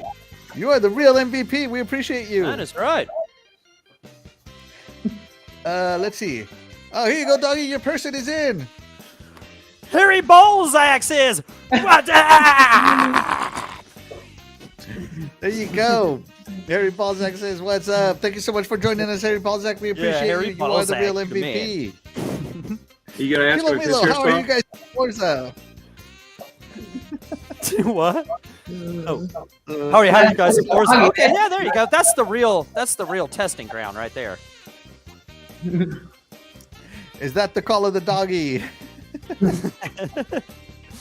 Oh, man. There you go. All right, let's see. Oh, Jason Max joins us. Jason Max, thank you so much. You are the real MVP. We appreciate you being here. He says, just remember, Xbox is #1. Noof Nukem says, Nissan drivers. Wow, you're both bad drivers, maybe, to him. Or amazing drivers. I don't know what that wow is for. I missed a Rocky throwback opportunity. I drive cars. I drive cars in video games. I drive submarines. I drive you crazy if you'd let me. I'll drive you crazy if you let me. There you go. Let's see. We are passenger princesses, Princess Zelda. Yes. My wife is definitely my passenger princess. Jingle Cookin comes in. Jingle, thank you so much for being with us. We appreciate you. You are the real MVP. I've never met a woman who could drive better than me. Most time women scare the crap out of me. I don't know. Oh my gosh, that question. Oh my. Let's see. What else do I got? Jason Max is in here. I don't think he is in here. Yes, I already told. Okay, sorry. All right. All right. Let's move it along to DeathDealer and DREADPOOL now. So let me switch this over here. Oh, wrong one. Doop. No, where'd it go? There we go. That one. And who is the better driver? Is it DeathDealer or DREADPOOL? And you know what? I'll go first on this one. Oh, okay. It's 100% DeathDealer. 110% DeathDealer. And you know why, DREADPOOL? Do you know why it's DeathDealer? It has nothing to do with you running into a rock on your own. No, I was driving in a straight line until somebody sideswiped me into a rock. I can only imagine what you do in real life. 100% DeathDealer is the better driver. Doggy, you're up next, man. bro. Rubbin's racing. Racing's rubbing. Yeah, let's see. Who am I gonna pick? DeathDealer or General Ram here? That's General Ramrod to you. Yes. Yeah. DeathDealer. I'm gonna have to give it to you because I don't think DREADPOOL knows any of the rules of the road. Has any respect for any driver that's ever been on the road. I know, especially when they're all the way on the other side of the road. Yeah, he goes out of his way to ram you off the road, find any other way just to finish first and anything he can do, and that's just completely ridiculous. You know what I'm saying? And laughs about it. Yeah, and then laughs about it, and then puts it on his YouTube channel, laughs about it more. Yeah, DeathDealer, 100% better driver. I look at that as why DREADPOOL's a better driver, because if he can run you off the road but stay on the road himself, that's skill. So I'm gonna have to go. Plus, okay, all right. I mean, he's got the age differential to think about, so he's had more time to drive to hone his He can't skills. see, Doggy. Sorry, Titan. That just means he can't see. Well, I mean, he ain't to that point yet. I don't think. Give at least a couple more years. I give it to Dread for at least a couple more years. Princess Zelda, who you got? I love DeathDealer's confident answer when she was Oh, choosing between the two man, of us. I She have- seemed like a safe, secure, confident, awesome driver. So I'm going with DeathDealer. There you go. All right, 3-1 DeathDealer there. Mostly because we know how Dreadpool drives, don't we, Doggy? I've had a taste of medicine quite a few times. Yep. You know Be what? driving along just Isn't fine, that minding my own channel business, there, and then Dread? out of the blue, boom! I run into a rock and ramp over it and have to start over from a checkpoint. Yeah. Hold on, Dreadpool, is it on your YouTube channel? Yeah, that one time, yeah. He even on the sent me YouTube like the channel. video of it. Yeah. It's He even put it on Twitter to laugh It about it. literally on top of shows it. you guys appearing and then running off on your own while I'm still driving down the straight line. Running off on our I own. want to see if you made it Yeah. into a short because I don't have time to scour through an hour's worth of this. Oh. I remember that. And you put it on Twitter too. It was hilarious. That was Yeah. He's okay. Yeah, Hold on, that let me line. put this That on here, stuff- guys. Let me that put this stuff on is here hilarious. for the chat to see. Where I was is it? doing Where just is it? fine. It rams me off the road, dude. Here Okay, we go. Here we go. This is funny. First off, the title. Dreadpool blamed for running Axel and Doggy off the road. Okay. All right. Let's hold on. I want to make Let's sure see the it, yeah, volume let's is up go. on this. Hold on. Let me- This is great, Axel. Close Good them up. stuff. Extreme activity. This was on Forza Horizon 5. Right, yeah. Yeah, this is when it came out Extreme activity. a couple All right, years here we ago. See? It's me. There I am trying to mind my own business. go. Listen to him laugh. Listen to them laugh, guys. Right. But you saw that. He just like ran off on his own. Whatever. And see, we're all supposed to be on a team there. We're all trying to be on a team. No, I and team, Dreadpool. I love that, man. I It's love me. that. No, no. Team. I love it. That was me and team. Oh my Yeah. God. The fact that both of us got That's a running great to the answer, same man. Stone at the same time. I'm be stealing that one. That's Oh my good. God.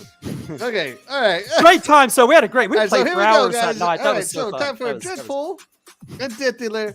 Who is the better driver? And go. Oh, That's a liar. You guys are Wait. Ask him who drives all the time. who drives all the time? I'm. No. Who I- drives the family all the time, sir? Oh, because I usually drive nonstop when I'm working. There you go. There you go. Let's not get into All right. couples therapy here. Wait, This who else is- did you Oh get no! in the Let's car? not do that. Yes. Let's just move it along. Princess Zelda, how did the chat do? 46% went with DeathDealer and 53% with Sir Dreadpool. All right, there you go, guys. That is, Those accidents were not my fault. I will not be held accountable. Oh no! You had nothing to do with that. Oh no, you had nothing to do Nope. with that. That was definitely not. That was- No, I really didn't. Okay, No, you didn't. Nope. I got Nope. rear-ended by an old lady. In fact, truth be known, he's probably ran you off the road a few times in the Forza. So you know that's just probably what he does. Exactly. His fault. No, There you go. Dreadpool's awesome. Like I said, we had a great. That was so fun. That It we was played a for fun day. hours. Yeah, we played for hours that night. That was fun. I love it. 1970 Crow Pony says Dreadpool likes someone that rides a Harley. You like him? Oh, okay. Ooh. Harley by my house every day. Put a muffler on that thing while you're crushing on that bicycle rider there, Dreadpool. I can't hear I'm you. gonna What? say it looks like. I like this background music. It's When good Dreadpool puts his window down, it looks like Chair whipping her hair at a concert. My wife does not blame Dreadpool. She says should it's do some hair obvious swings. Mr. Dreadpool was on his way. So there you go, guys. That's going to do it for that intermission time. Wow, we are an hour and a half in, guys. This review could take a few hours. Yeah, it's gonna be Everybody a- still okay? Anybody need bathroom breaks? He just went. All right. Yeah, we're good. We're good. right, remember we doing the hair model there. swings? Remember doing the hair swings that one night after the Thanksgiving show, Oh my God, that Dreadpool? was so funny. Yeah, Oh my god. Death Dealer yeah. get one. That was so funny. All right. So let's get back into this. Princess Zelda. What is your next game that you are going to review for 2023? So this is an older game, and Titan walked in, and I was playing Stardew Valley because it's kind of like my Death Island. I just keep going back to it. And so he's like, you should really try Gleaner Heights. It's a lot like Stardew Valley, and I think you'll like it. So Gleaner Heights is actually what happens when you order Stardew Valley on Wish. It is awful. It's like got a terrible picture. It doesn't have it's not really fun. Like in Stardew Valley, I couldn't wait to get back to my farm, and I couldn't wait to meet new people and engage in the activities. But yeah, it's just so bad. And she has no stamina. And I've put hours into this, and she still has no stamina. And so then if you have no stamina, you only get half of the stamina the next day. And because I'm always out of stamina, I'm always at half stamina. And then I put my chicken in a competition, and it won. And that night it was slaughtered. So I didn't even get to the benefits of the golden egg. See, that's fun though. I like it when games do random stuff to you like that. It was not fun. And yeah, and then all of the things I love best about Stardew Valley are missing from this game, like details. But yeah, it's just like even when you go foraging, you can get like 4 things a season, and you have to harvest in the winter. You grow crops in the winter, so you can't even go mining. Like that's my mining and fishing time to get up on those skills. But you have to also harvest in the winter. But then right when I was getting ready to quit it, some random things happen to the characters, which I won't spoil in case anybody chooses to play this game, but it turns really dark. Like some really, really crazy things happen like in the storyline. So I regret, and I actually asked him if I should start over. I regret not forging friendships because I was too busy working on my farm. Because now I wish I had done things differently. But that's all. All right, there you go. Gleaner Heights. Titan. Gleaner Heights. Gleaner Heights? Isn't that what it's called? Yeah, I mean, I haven't played it because she game shares with Clark and I game share with Rocky, so I really can't wait till that like family plan comes out so we can just buy one copy of a ding game and then we all got it. But yeah, I saw this game and I knew it was just like, I heard it was just like Stardew Valley, so I recommended it to her. Yeah, it's a shame it's like a B-rated version of Stardew, but I mean, she still put a ton of hours into it, so yeah. There you go. Nukin says which version is called Mildew Valley. Yeah. That's a funny one. DeathDealer and DREADPOOL, have you guys heard of this game or played it? No. Have not played it or even heard of it. Yeah, right. it looks like another game that I've played, but I haven't played this one. There you go. Doggy. Sometimes you get on the obscure. Yeah, I've heard of Stardew Valley, especially from the wonderful Princess Zelda. She's mentioned it before, but I have never got a chance to play it yet. But it looks like it would be a great game, and who knows? Maybe one of these days I could try it out. But I have not got a chance to try it out yet. But great choice. Right. This is not my kind of bag. I don't want to do a farming game or farming simulator or anything. Farming games are cool. I would be just like Princess Zelda. Screw those friendships. I got a farm to tend to, My cow is broke. My cow wouldn't give me milk. They took care of that thing for a month, and my cow wouldn't give me milk. Like the cow was broke. So then I had to sell it back for half price. It was ridiculous. I would say the worst thing I saw when I was watching it is the like placement of the fences. Ugh. Yeah, it looks terrible. It's awful. Like a fence going left to right is fine, but the fence going like up and down, it's like just a bunch of sideways fences. Like it's bad. And you can walk right through it. Like the fence doesn't work. Yeah. Oh my gosh. No And so the point. animals would be killed. Yeah, it's awful. Oh my gosh. All right. Yeah. All right. So bad review.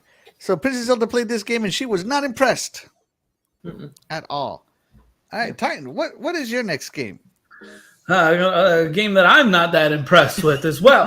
Catan for the new generation console. I had Catan on the 360 and I loved it.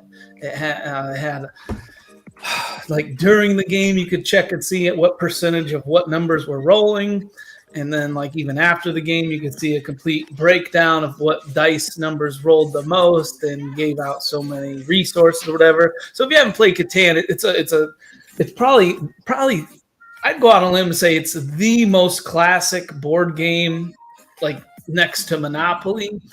but it's a strategy game, freaking awesome strategy game, and it's so the board is different every time you play it. So it's like, that gives you the freshness of it or the newness. But the problem is with this new one is, like, as we look at it, see the trees, like that's not necessary for them to be 3D trees. And all that does is like get in the way of the dice roll. It kind of clutters the board up. So the new Catan, they need a lot of like quality of life improvements and some of the features that the 360 version had that this one simply is just missing. There's no ranking system in it. Like, that's really frustrating. Like, where's our rank at, So a lot of little things like that. It could be a really good game, and it should be. All they had to do was cut and paste from the 360 version, but no. I mean, I love the rants. There it is. I just don't get how a game made over 10 years ago is better than a game made yesterday. I don't get it. All right, there you go. Catan. Not impressed with it. Doggy, Catan. Is this your jam? Don't look like my jam. And after Titan's rant, yeah, I'm definitely closing the lid on that jam. Put it back in the refrigerator. Put it back. All right. Yep. Yeah, this also doesn't look like my jam. I'm gonna put this thing. I'm gonna go get a refund on this. Yeah. Need some more conservatives. Yeah, I didn't grow up with board games, so I don't know. It's weird. DeathDealer and DREADPOOL, Settlers of Catan, console edition. Have you guys played this game? No, haven't played it. Honestly, doesn't look like something I'd really be interested in. Mm-hmm. No, to be honest, yeah. I hate to say it, but I hate to say it, but I think I'd rather play Smite. Ooh, man. Dang! Wow, look what you did Just to him. He had to go there. I got to push him to the limit sometimes. There you go. All right, DeathDealer, what is the next game you're gonna play? By the way, guys, let us know what games you played in the first quarter that you really liked or hated down in the chat. We'd love to hear what you have to say. DeathDealer, what do you got next? God of War Ragnarok. I liked it. I liked the other God of War games, so of course I had to check this one out. I did like the fight scenes. I do like the fight scenes, I should say. The stories are a bit longer and a bit too long at some points, and there seems to be almost a little bit too many at times. But otherwise, it is just another God of War game. Enjoy the fight scenes. Yeah. Yeah. All right. Well, there you go. DREADPOOL, God of War Ragnarok. Have you caused Ragnarok or prevented it? I have not played it because I'm still waiting to play the first one, and I want to play them in order. Yep. So, Good idea. Good idea. I'm a huge fan of the originals. Mm-hmm. So this one here, now that I got my PlayStation 5, which came with Ragnarok, it's just a matter of finding the time to go out and buy it and then play it. So that being the first one of this series, so that way I can come back and play this one. DREADPOOL, whoa. Do you have PlayStation Plus Essential? Like, just the not yet. If you get it, just go get that for even like a month or whatever. That God of War 2018 and like 30 other great like PlayStation 4 games are there to download, but they take them away in May. Go get you a month, God of War 2018 and a ton of other games. That's how I played 2018. Sorry to interrupt you a bit. Yeah. Then they take those away in May. Oh, no. That's great. Oh, that's great information. So yeah, hurry up and do that. Anybody else in my boat, do the same thing. Right? Yeah, they're taking those away. Yeah. PlayStation, just the lowest tier, whatever it is. Get the lowest tier, whatever to play online, and it, you get the monthly games, but you also get this list of, I can't remember what they call them, but they're PlayStation 4 games that define the generation, they say, and there's like 30 of them. There's I don't know if there's all kinds there's of like them. 16 games on there. Yeah. Oh, there might even more, but I know God of War 2018. fit all? Well, you just download them to your library. Just download them to not download them. Just add to library, and then you can download them any other time. They're yours once you do that. So just make sure you do it before May. Okay. And they even said that they sent an email said make sure you download those games before May, and they're yours to keep as long as you're a essential member. You know what I'm saying? Just like Xbox Gold, you can't play the games with Gold without being a Gold member. But who wants to play those anyway? They never get nothing good. Sorry. Right. Yeah. Well, Doggy, God of War Ragnarok. I know you. No, that's good. Have played. Yeah, like Dreadpool was saying, yeah, I'm a huge fan, and even DeathDealer, huge fans of the original games. And yeah, I got a PS5 back late last year, and mainly to play these two God of War games. And yeah, the God of War 2018, I had to buy it. It came. I just signed up for the PlayStation Essential. It was on there, and I played through that God of War 2018, and oh my god, was that game so good? Like people talk that up, and I'm like, this just PlayStation people talk this up. Oh no, this game was just the camera angle, the way it just.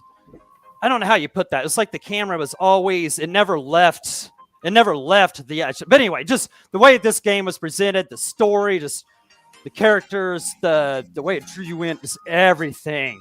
So I finished this game, loved it. One of my favorite games last year. I got Ragnarok. And really, I'd say it's just more of the same. I don't know. The graphics were maybe a little better. Like I don't know, PlayStation 5 game, but you know what? But I will say it was a great game. It finished up where that one left off. Man, the story was really great in this. Like DeathDealer said, it got a little long in the story, a little drug on there near at the end, but.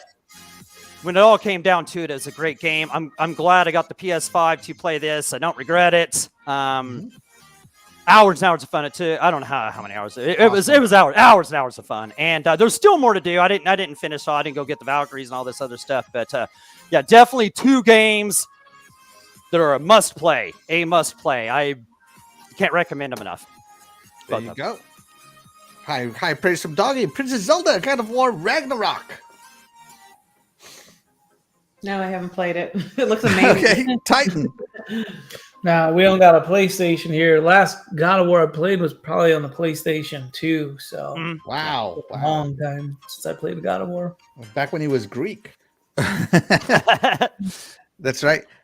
He's still So Greek. I'm actually waiting to get my PS5 to play God of War Ragnarok. It is on my list because I love God of War 2018. I'm grinding some armor on it right now just for fun. And yeah, I like the God of War franchise a lot. All of it.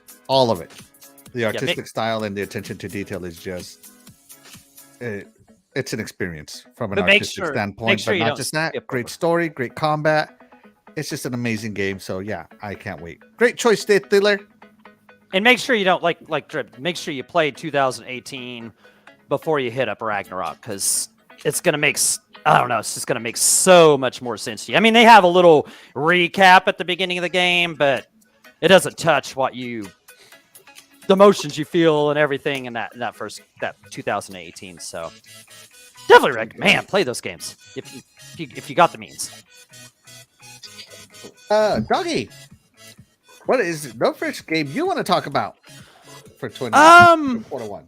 Yeah. See, so yeah, God of War. I played in February. So the first big game I played, which might be a little rehash from what I talked about last week, but one of my favorite games this year. And if you ain't played it, it'd be one of your favorite games too. Hi-Fi Rush, man. I'm telling you, do not miss out on this game. Chai, the self-made hero, the guy with an iPod in his chest, where everything moves to the music. Makes you move to the music. The defect, the target of the evil Vandalay. I'm telling you, man, the story here is amazing. The humor is top notch. I have not laughed so much as I have in this game. I don't think I expressed that enough last time I was talking about it. The humor is just amazing. The level design, like I said last week, you can't get lost. Like you can go explore a little bit. But there's always arrows telling you where to go. The cel-shaded graphics kind of remind you of the old school jet set radio, jet grind radio, that kind of stuff. Just the way everything goes with the music. I love the Devil May Cry style combat that goes with the sound of the music or with the rhythm of the music. You're rewarded with going with the rhythm, but it's not necessary. You don't have to do it. But if you hit everything with the sound of the music, rhythm of the music, you're going to get more damage, Of course, I'm going to have to bring up this absolutely amazing cast of characters you work with. Let's see. You start off the first one you meet. Of course, you're Chai right here, great guy right here. But the first one you're gonna meet up with 808. A little cat comes up, and then it talks to you, and you're like, what? And that's actually Peppermint. I love you, Peppermint. Let's get married, please. Let's go. I love you. I love you, Peppermint. And she's talking through the cat. And as you go through, I'm not going to ruin the story. You should just play this. But yeah, Macaron, Cinnamon. The voice acting is on point, is unbelievable. And of course, how could you talk about a rhythm game without one of the greatest soundtracks that I've heard in quite a while? It's got its own originals. It's got bands like Nine Inch Nails, doing tracks, licensed tracks. That's what I was trying to say. Licensed tracks. They're perfect with the levels, and I'm telling you, by the end of this game, if you play these last 3 or 4 levels, they're emotional. The camaraderie, the belief in Chai when they didn't believe in him before, is just it's amazing. I really love this game. I don't want to talk too much about the story and stuff, but you'll love. Play this. Do yourself a favor. Play this. I mean, all right. It's just look at it. It just looks fun. But yeah, just everything about this game is great. The humor, voice acting, characters, gameplay, graphics.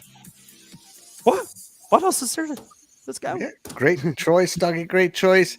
Anybody else play Hi-Fi Rush and want to share their love for the game? Yes, no. Unfortunately, I haven't tried it yet.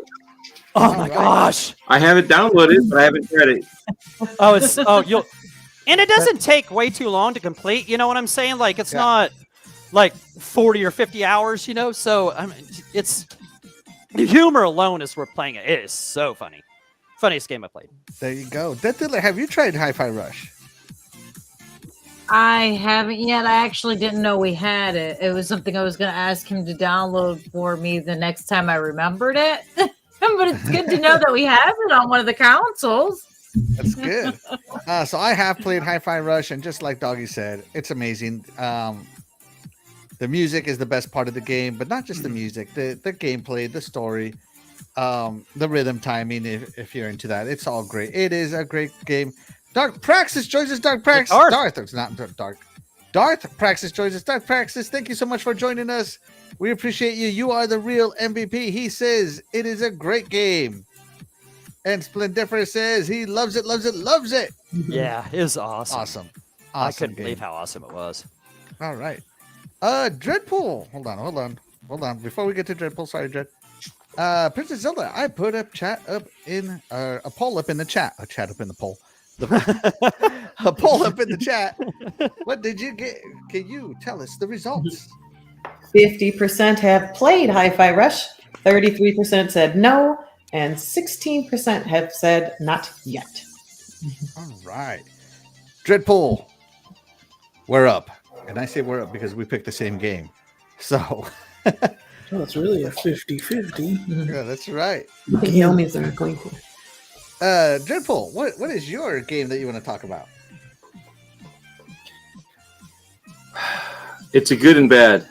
Halo Infinite. Oh, no. He doesn't want to talk then. I'm just kidding. What? Go ahead. Muted? No, you're good. Oh, okay. I was gonna say Halo Infinite. Okay. So Halo Infinite, it's always a fun game, but I felt like until Season 3 came out, they just didn't support it properly. They were too busy supporting Master Chief Collection, and they should have been, supporting Halo Infinite. So now it's getting that support. I've yet to get it to Season 3, but I'm looking forward to it and playing some of these maps on Forge and kind of going from there. The costumes are cool. The new gear set looks pretty, just the cosmetics alone looks pretty cool. So yeah, awesome. So I also picked Halo Infinite, and that's why I said wear up. And I have been all into Season 3 already. I've already played the first chapter of the new Fracture event, story event, to get my updated story and cinematic on my Halo Waypoint app.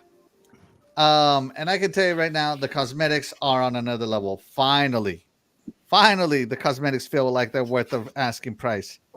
And it's become more chaotic, a little bit quicker than it used to be. It feels like it anyway. And I think it's just because the weapons are got some buffs to give you quicker kills than before. And it's just an amazing update, the Season 3 update. The playlist finally, when it first launched, it launched with like 2 playlists or something like that. And now it's up to like 12 playlists, 12 or 14 playlists, including community playlists, which is so much fun. The story trailer is amazing. I feel like it's finally starting to bringing that mystery of what you were doing, which is great. The cosmetics, as you said, are my favorite part right now. I'm not gonna lie. Just the other day, I preloaded Halo when I got it with a bunch of money because in my head I'm like, I'm just gonna buy everything when it comes out, and then I ended up not buying anything. So I have all this Halo money, Halo coins that I never used, and I actually bought this cosmetic right here because it's like a retro game inspired cosmetic. It's all pixelated and it's amazing. Yeah, so I spent my money, good hard money on that. I'm going through the battle pass. The new rifle, the Bandit, is great. Oh, this thing. Okay, the Shroud. I think that's what it's called. I use this against sword guys all the time. You know how, like, if somebody comes up to you with an energy sword, all they got to do is get up to you and kill you, right? I use this as you can't see me now. You can't see me now. You can't see me now because they can't lock onto you to kill you. So I use this thing against sword wielders all the time. I love it. It's got some nice tactical edge to it. So it's pretty fun. The new big team battle maps are great. The big team battle playlists are okay. You still get those teammates that don't actually play the objective. They just go out there and pretend it's big team Slayer, and it's not. Okay, capture the hill. Just saying, King of the Hill. Play King of the Hill, guys. Anyways, but I've been having a good time on Halo, and Season 3 is fantastic for me. And I believe anybody else here play Halo Season 3? Nope. No Halo lovers. It's just me. I think it's Season 1. Hey, Princess. They released the Forge yet. Do you know why I play Halo? Love space? Yeah, yeah, Princess Zelda. Why do I play Halo? I love space. I love space. That's right. All right. Have they released the Forge yet? They have. The Forge is fully released, and a lot of community maps are on there. Some of them are good, some of them are bad, as always. But some of them, like, somebody recreated the shipment from Modern Warfare 4 or Modern Warfare 2. Sorry, Modern Warfare 2. Somebody recreated shipment and spent 4 months doing it. So some of these forgers, they are in there. So yeah, they are awesome. Shout out to those guys.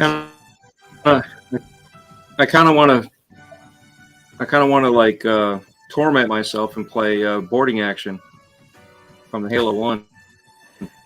Yeah, that would be something. I just want Blood Gulch. Give me Blood Gulch again. I used to kill everybody at Blood Gulch. That's all I got to say. Let's see. Jago Coogan says, I've started Halo Infinite Season 3. Season 1 and 2 are complete. There you go. Let's see. Phasma says she's enjoying. I lost the comment, Phasma. I'm sorry, but she said she's enjoying Destiny. Here it is. Loving Destiny 2 Lightfall. That's right. Phasma is playing Lightfall in her first quarter, and if you follow her Twitter, you get to see her many achievements, including guns she gets and other stuffs. Let's see. Phasma says no Halo for me because she hates Halo. I know. Jingle Cookin says I love Halo Axel. I'm with you, bro. Hey, I love it. Dark Praxis says he plays Call of Duty, bro. Nothing wrong with Call of Duty. It's also going to be a first-party game here soon for Xbox. So yeah, that it is. And Jingo, Call of Duty is not even installed on my Series X. It takes up too much storage space. Oh yeah, hopefully Xbox can put in some of that velocity architecture into it. But with all of that being said, Doggy, guess what time it is?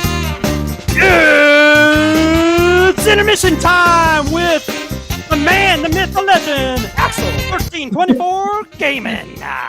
Woo, all right. And again, guys, we are doing kind of a version of the Newlywed Game. So with that being said, let's get right into it. We're going to ask you guys a question, and hopefully we get to know who is. Does either couple want to go first? I'm voting for Princess Zelda and Titan Drago. There you go. Let's go. All right. Princess Zelda and Titan Drago. Let me pick a question because we got a list. Ladies first. Okay. I love this one. See what he did there. I love this question. I cannot pass up on this question. Hold on. Let me load it up into the chat so the chat can also vote because we love interacting with our chat. Here we go. Loading it now, guys. Give me a minute. I just got to type in. Oh my gosh. My computer's freezing. Okay. I just got to unfreeze it for a minute here. There we go. I need a new computer. Anybody want to donate $2,000? A super chat. All right. So the question for Princess Zelda and Titan Drago is going to be, who is the better cook? Who is the better cook? Right? And we're going to start with Doggy. Who do you think is the better cook?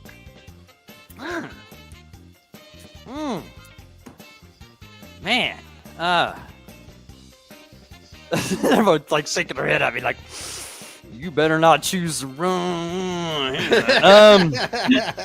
Well, let's see. Okay, so we've already established that Titan is the better driver, right? Okay, all right. So that means, I guess we go a little logic. He would be driving to the store and getting the groceries, right? You know, for the meal, and he brings them home to the better cook, Princess Zelda. Princess Zelda. All right. There you go. There you go. DeathDealer, who do you think is the better cook?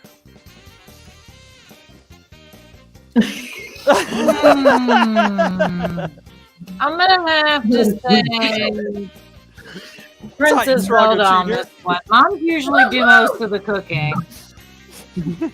Princess Zelda, because she's a mom. All right. Chef Boyardee. All right. Dreadful, who do you got? I think the person that has their stuff together is going to be the better cook, and that's Princess Zelda. All right. So we've had 2 mukbang episodes here. Yep. Awesome. And, I love we those had a zombie episode where Princess Zelda made herself some brains. So not only is she a great cook, but she's also very creative and fun with the food. So I am going to go a landslide Princess Zelda on this one. All right. Now that we got that, let's go in. Guys, are you ready to tell us who is the better cook? Are you ready? Are you ready? On 3. 1, 2, 3. Princess Zelda, 10 degrees. All right. There was a part in time where I got banned from the kitchen. He set a fire on he was trying to teach me how to make herbed pizza rolls, and he set a oven mitt on fire. Oh my True goodness. story. You caught an oven mitt on fire, right? That's what it is. All right. Princess Zelda, we asked the chat who was the better cook between you and Titan. What did the chat say? Oh, it was a landslide. 100%. 100% said Zelda. This one, the first 100% Yeah. makes we've ever We got. haven't had 100% poll in a long time. What was 2 Congratulations, years Princess with Zelda. Let's check It's what sad this when chat even Titan says. didn't vote for Exactly what they himself. say. All right, let's see. So, Kilomilo says, really, you want to put Chef Boyardee up against this? Yeah, I actually had to make myself a snack today. So I ended up grabbing the box of Golden Grams that was upstairs. He had to make his own snack. Golden Grams. I haven't had and biscuits with hash browns for breakfast. Oh, he had to make a snack. Oh. I haven't had Golden Grams forever. Wow, I didn't know they still made those. Yeah. Let's see. Titan Drago Jr. says, Mom, definitely sorry, Dad. There you go. Yeah, I saw that. That's funny. Yeah. Jacob Coogan says, I'm guessing Zelda. 100% Princess Zelda. Kilomilo says, it's a landslide. Jacob Coogan says, Titan Drago doesn't even know how to burn water. The only thing I know how to make better than her is, I would say, Chef Boyardee. Macaroni and cheese. Macaroni and cheese. Hey, that's I that's. agree with that because he makes Kraft and I use real noodles and real cheese. I'm Kraft. gonna go Kraft to macaroni and Restaurant cheese all day. Zelda. Okay. You can keep your Kraft cheese. I don't know how you bring your, how many boxes of that have you sold to the general public? Right, You know? Kraft macaroni and cheese. There is no substitute. Okay, I'm changing my mind, man. Titan, you got it, dude. Kraft macaroni and cheese. Yep. Okay, before you say that though, his unique spin on it is to add so much milk it's like soup. So Oh no, you can't do that. You have to push it and it needs to make a puddle underneath. True Under story. it. It's bottom. It's kind of At the bottom, yes, not like soup. It's soupy. It's gross. There's a big difference. Split not Difference like says, ramen that's soup not ring. the face of a guy that can feed himself. I'm sorry, guys. Yeah. Better stick with the Chef Boyardee. Oh, that's Yeah, funny. ABCs and 1, 2, 3s. There you go. With meatballs. I'm really good at the microwave. Yeah, microwave. Joe Exactly looks what I'm like he has saying. a hard time opening Pop Tarts.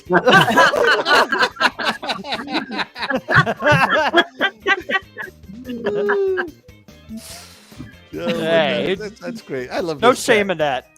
Yeah, I love this chat. You Love guys this are chat. All awesome, right, guys, here man. we go. Now we're gonna ask the chat who is the better cook between DeathDealer and DREADPOOL. And I guess we'll start with Doggy again. Who do you think is the better cook, DREADPOOL or DeathDealer? Man, on the spot every time. Okay, well, okay, I guess if I go with the same logic here, then I say that DeathDealer was the better driver. Estimation. But I'm gonna go with, we got Breaking Bread with Dread, right? Breaking Bread with Dread, right? So, say, I'm gonna have to give it to Dread here, man. I think he's gonna be the better. He's gonna be. See, I'm thinking they break bread with Dread, but the food was cooked by DeathDealer. That's what I'm thinking. I'm gonna go with DeathDealer. We got a request here. Split Difference says, Dread, let me see your hands. All right, now let's see your hands, DeathDealer.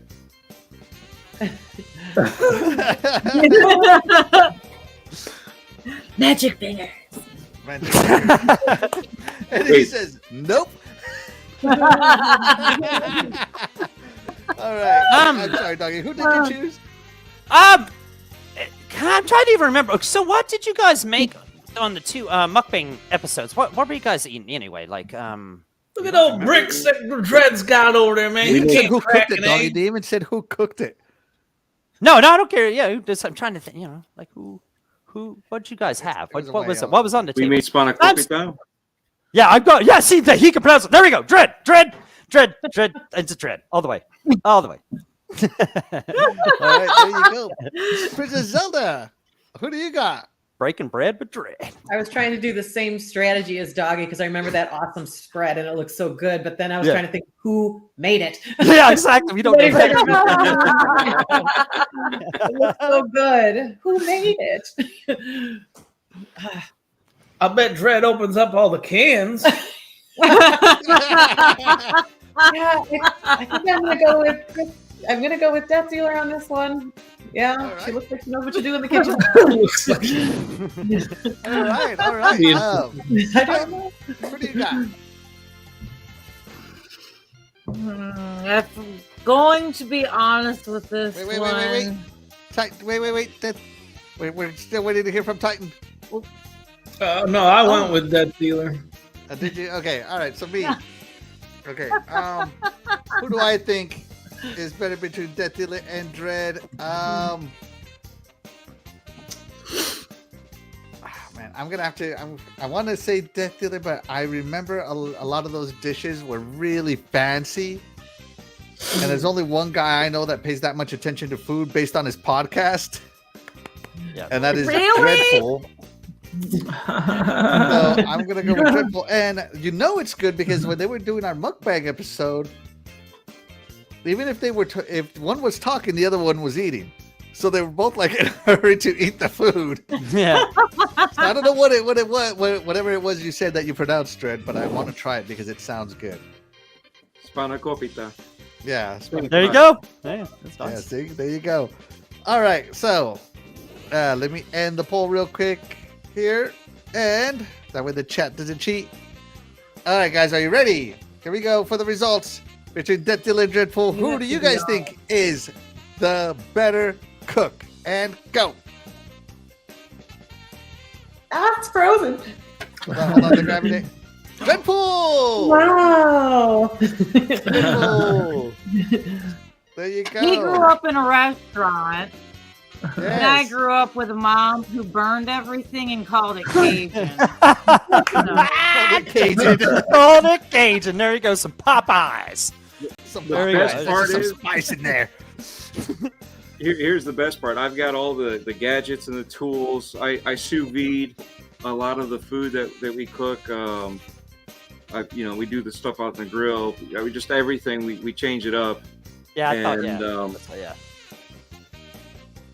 Yeah. She goes to that's was it Louisiana It was style? a Cajun restaurant. Ordered Cajun chicken.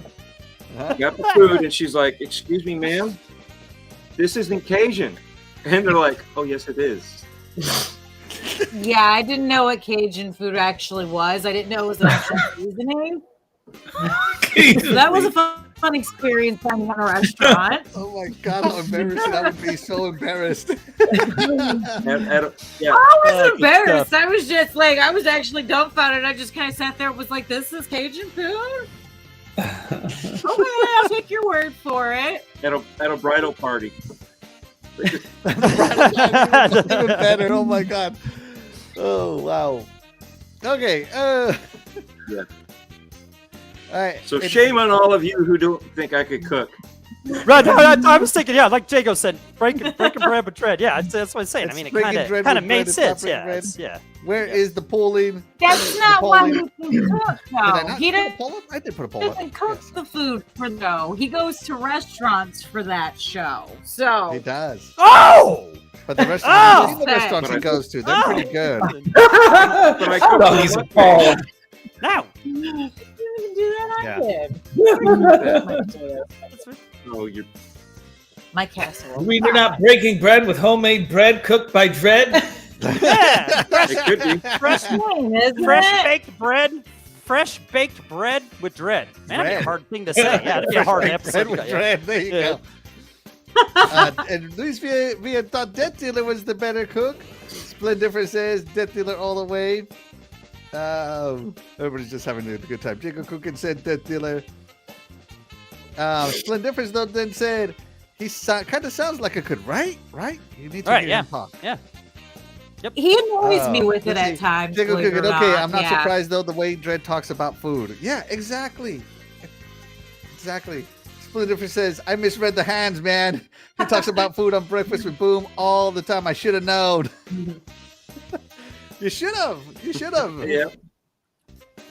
Should have known. Yeah. I talk about cooking it right before the show. Yeah, and remember, and like I'm the as one I that makes said, the biscuits and gravy. Doesn't mean you're a good cook, though. Hell, I can talk about cooking.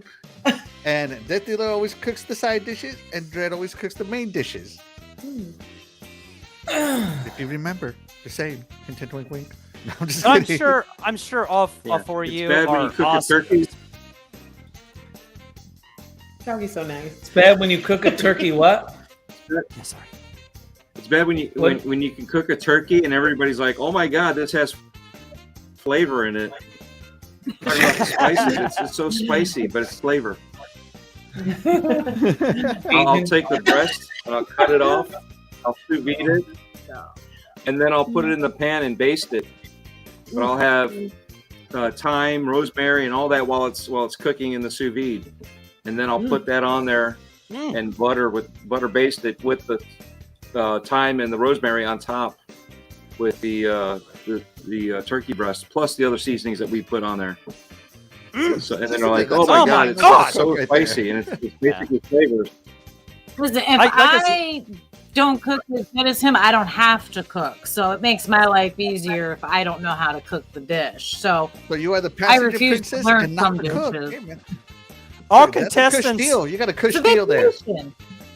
all contestants right here in this Yeah. little game show we have are definitely better cooks than me. I can guarantee you that. So I would eat anything sad all four of you would make. What's that? Doggy, I Here's remember what's your sad. potato sandwich, and it looked delicious on our show. You had that recipe you even shared, and that looked fantastic. Yeah. Okay. Yeah. Well, thank you. Thank you. I can't guess Because it says, my So ex basically could she's be in saying the you're at kitchen, least but I better could than me. crush anything on the grill. That's right. I know how to properly grill every part of a cow. Don't at me. Yeah. Yep. You know- Yep. Here's the sad part: is when we go to restaurants and order steaks, the steaks are pathetic compared to what I cook. Wow. I need to go to restaurant pool. Yeah. Oh man, it's steak, man. That sounds I need to go. No, Wife, when we're you go gonna, to we're gonna like, take our next road trip is to Florida, Cheesecake just to let you Factory? know. Well, you shouldn't break bread at gas stations. There you go. All right, here we go. Moving on with the show, guys. Fantastic stories from everybody. And by the way, in my relationship, my wife is definitely the better cook. No contest. Okay, not even close. I know how to cook ramen. She knows how to cook meals, but I do know how to grill. But she also knows how to grill, so it's like tied. So yeah. I have my Breaking Bread shirt on today. Woo. There you go. Nice. All right, guys, here we go. Who? That's where you get my I vote. burned the You other win. one. Tried to cook it. He did not. Tried to cook it. All right, guys, between DeathDealer and DREADPOOL again. Who said I love you first? Ooh. Was Ooh, it DeathDealer juicy. Wow. Or was it DREADPOOL? That I love. And let's start with Princess Zelda. All right, cool. Not me.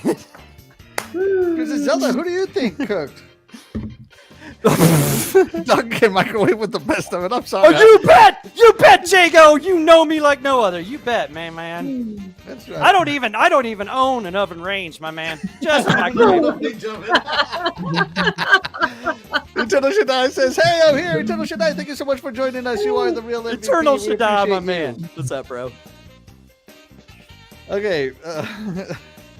He says, "I know how to make cereal," and my wife says, "I am definitely the chef." She is. Okay, I'm sorry. Back to who said I love you first? Princess Zelda, who do you think said I love you first? Did DREADPOOL look into DeathDealer's eyes and said I love you? Or did DeathDealer look into his beard and said I love you too? I'm going to say that DREADPOOL gazed into her beautiful face and looked into her loving eyes and said it first. I'm saying the exact opposite. All right, so one for DREADPOOL, one for DeathDealer. Okay, Doggy. She's wearing bunny ears. She definitely said it first. She definitely said it first.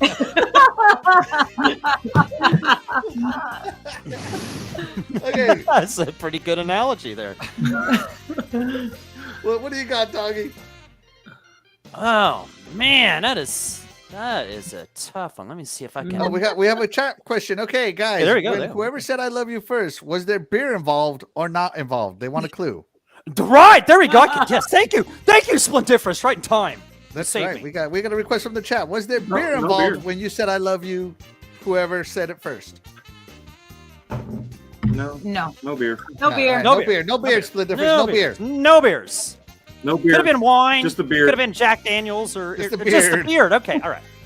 Just the the beard. beard. All right. Doggy, who do you got? Which you bring up a good point. You bring up a good point. DeathDealer does like to talk about the beard quite a bit. And how it's evolved from this to this, and look, I got beard. I'm sorry, Doggy. And I married gotta zoom him in on for you. the What you do? beard. Do it again. Like an Amish. Who that? Oh my gosh. Good sexy. Yeah, right there. I'm telling you. I think. Well, they both wanted to say it to each other because they're both so awesome, and I can completely understand that. I think the DeathDealer she fell in love with the beard. All right, so 2 for DeathDealer, 1 for Dread. Okay, I'm gonna go completely out of weirdness here. There's Weird. a significant age gap here, and I'm gonna think that Dread saw DeathDealer and he said, "Man, I can't lose this beautiful young thing. I gotta lock her down ASAP. How do I keep her in my life? How do I keep her from walking away and talking to other guys with beards? I need to be focused on this beard." Pretty good. And so I'm gonna guess that Dread said it first, just because he is older, more experienced, and he was ready to settle. I have a feeling Dreadpool was ready to settle before DeathDealer was in a crazy stage, probably. Okay. So I'm gonna say that Dreadpool wanted to settle, and so he said it first. So I'm gonna go with That's Dreadpool. good reasoning. That's valid argument. Yeah. Did you like my story? How I Yes. said it? All right. Very And we're gonna romantic. go ahead and end the poll there. All right, guys, are you ready with your results? Mhm. Who said I love you first? That's a close one too. Oh! Oh, Wow. Okay. How did you say it? I love you, Dread. Tell us what made you say I love you. Well, it was actually a really simple story, not always appropriate for all to hear, but we went out to the bar one night, So there I was got- beer involved. super drunk.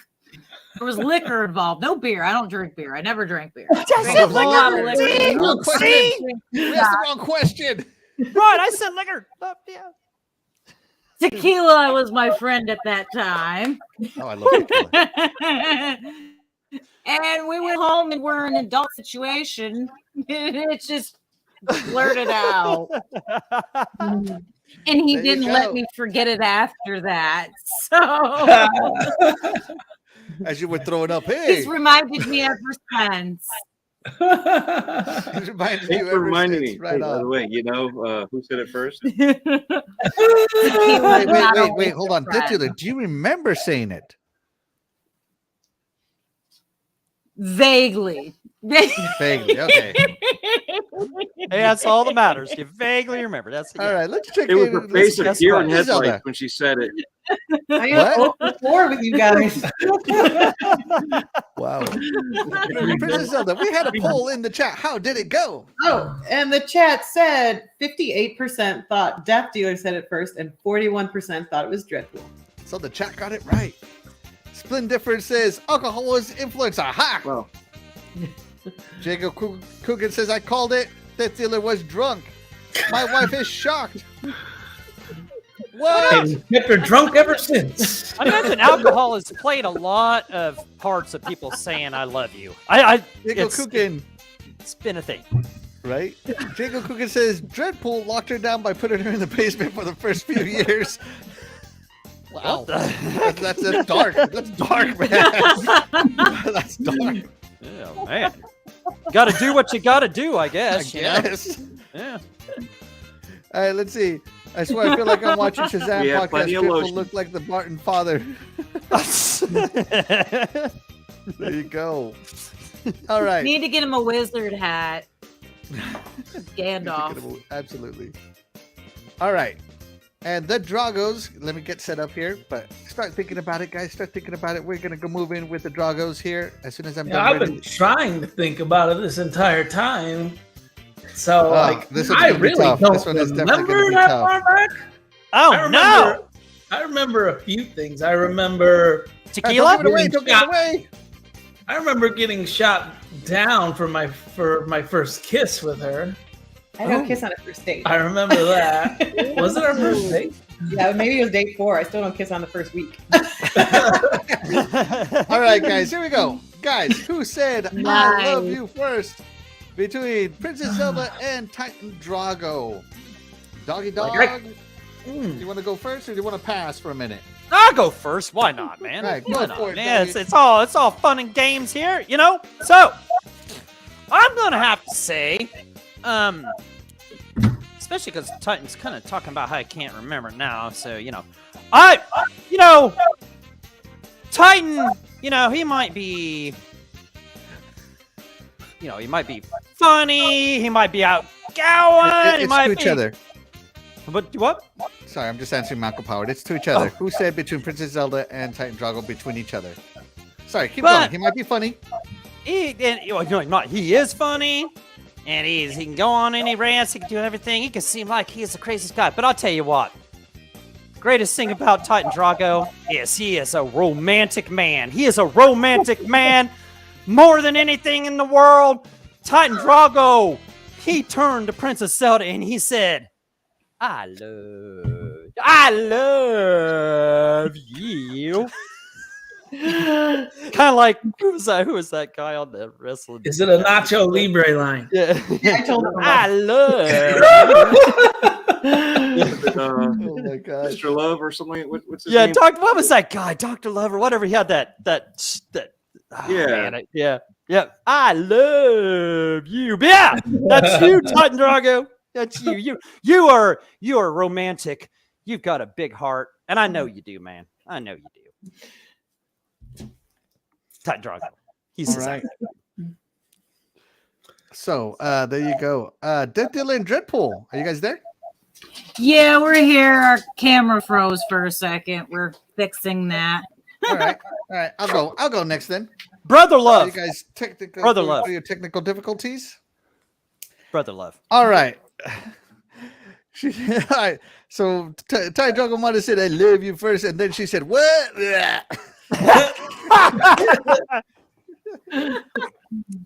All right. Could be. So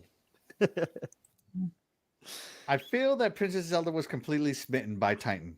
Still am. Oh, that's awesome. Because you guys are awesome. if you know some of her past, you know it was painful. Echoes here. And for someone to bring you out of that pain and to put smiles on your face, it takes a special somebody. Right? Right. But I feel that Titan is one of those impatient dudes. Like he wants to get to the end game immediately. He's like, what? She won't give me a kiss. Maybe I got to say certain things to get that first kiss, even if it was lying at the time. I mean, the dude's in the Navy. We all know what he loved in the Navy. All right. So I feel that Titan Drago looked at Princess Zelda and he said, "Some people say gamers make bad lovers, that they save themselves for the ring. I love you." That's how he said it. Right there. Gosh. I only say Nacho Libre lines, not other characters from the movie. Oh my gosh. All right, so yeah, I a have little a feeling that's how it background. went down. So I have a feeling Titan Drago said it first because I just feel that you're super impatient. That's all I know. And that you don't hold back emotionally, especially. So yeah, that's just how it That's good. That's a good point too. Yeah. That's my logic, and I'm sticking with it. All right. Pretty good DeathDealer, logic. what do you got going on? Who said I love you first? I feel like Titan first only because he was in the military and from the guys in the military that I know, most of them usually want to propose within like the first month. So Wow, what did you do, Titan Drago? What did you do? me. What did you do? Did you propose within the first month? It was fast. It was within the first month. We were married after knowing each other 3 months only. And we've been married for 14 years. Typical. You totally guessed it, DeathDealer. It was fast. All right, Dreadpool, who do you got?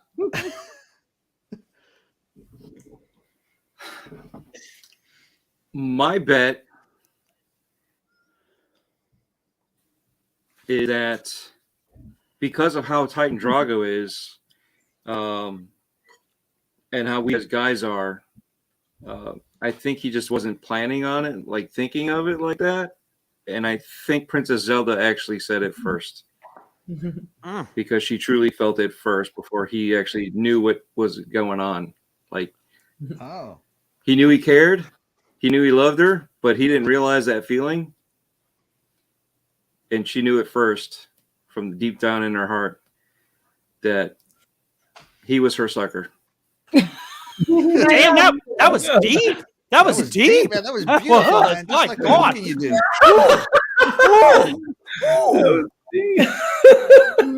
Wow. Where's Amazing. Chuck Woolery when you need him?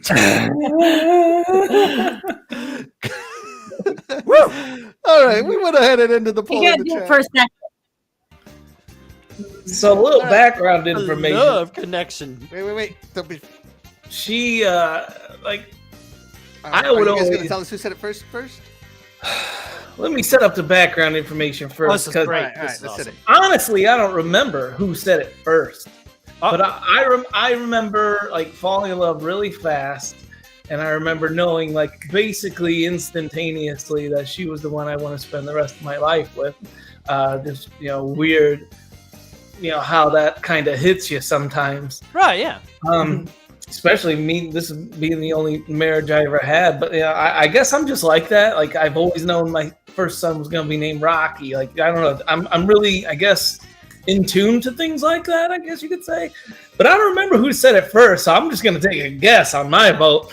But yeah, I kind of wooed her with, because you guys are mentioning all these things and the chat has no clue. So I wooed her with Nacho Libre lines. Yeah. So she's like thinking I'm like saying all these romantic things. They're really just Nacho Libre lines. Like I'm being funny Yeah. and cute at the same time. And she's like, "Oh my God, I love you." That's why I'm gonna say she said it first. But You'd be like, big hug, big kiss, little hug, little kiss. I'm like, oh. yeah. It was Nacho Libre the whole time. So whatever she says is probably true because I'm sure she remembers. But I'm gonna take a shot. Do you at it. remember Princess Zelda who said it I first? distinctly remember, and he did say it first. But Oh, okay. I'm going to give Dreadpool probably extra credit because I knew I loved him right away. I just didn't say it right away. So, like, I knew I loved him. But you didn't kiss him. I don't do that. I don't know. Well, it's been 15 years. You got to do something. One of these days. One of these days, she'll get around to it. All right, let's see. I got the answer for you, Smite. I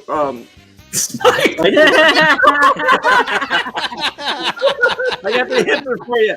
Stop playing Smite. You'll probably get a kiss. Stop playing Smite. You'll probably get a kiss. This was my pre-Smite days. This is probably the only reason I landed her. But I figured it was her. I don't know. I guess I was. Princess Zelda, how did the chat vote? 69% said Titan Drago, 30% said Zelda. All right, there you go. The chat got it right as always. Fantastic chat. Speaking of the chat, let's check in. Let's see. let's some funny stuff. Splendifer says he definitely said it first and was definitely drunk. Was he drunk, Princess Zelda? Yeah, he was drunk. Well, I couldn't remember. There we go. Too drunk I feel like we hung out 90% at a bar, so We played darts, and It's then almost we'd not make fair. bets on darts, and that was the best. that I remember is how I got her to be my girlfriend. I won a game of darts against her. She started out triple 20, triple 19, and then I don't remember your third dart, but I matched her with triple 20, triple 19, triple 18.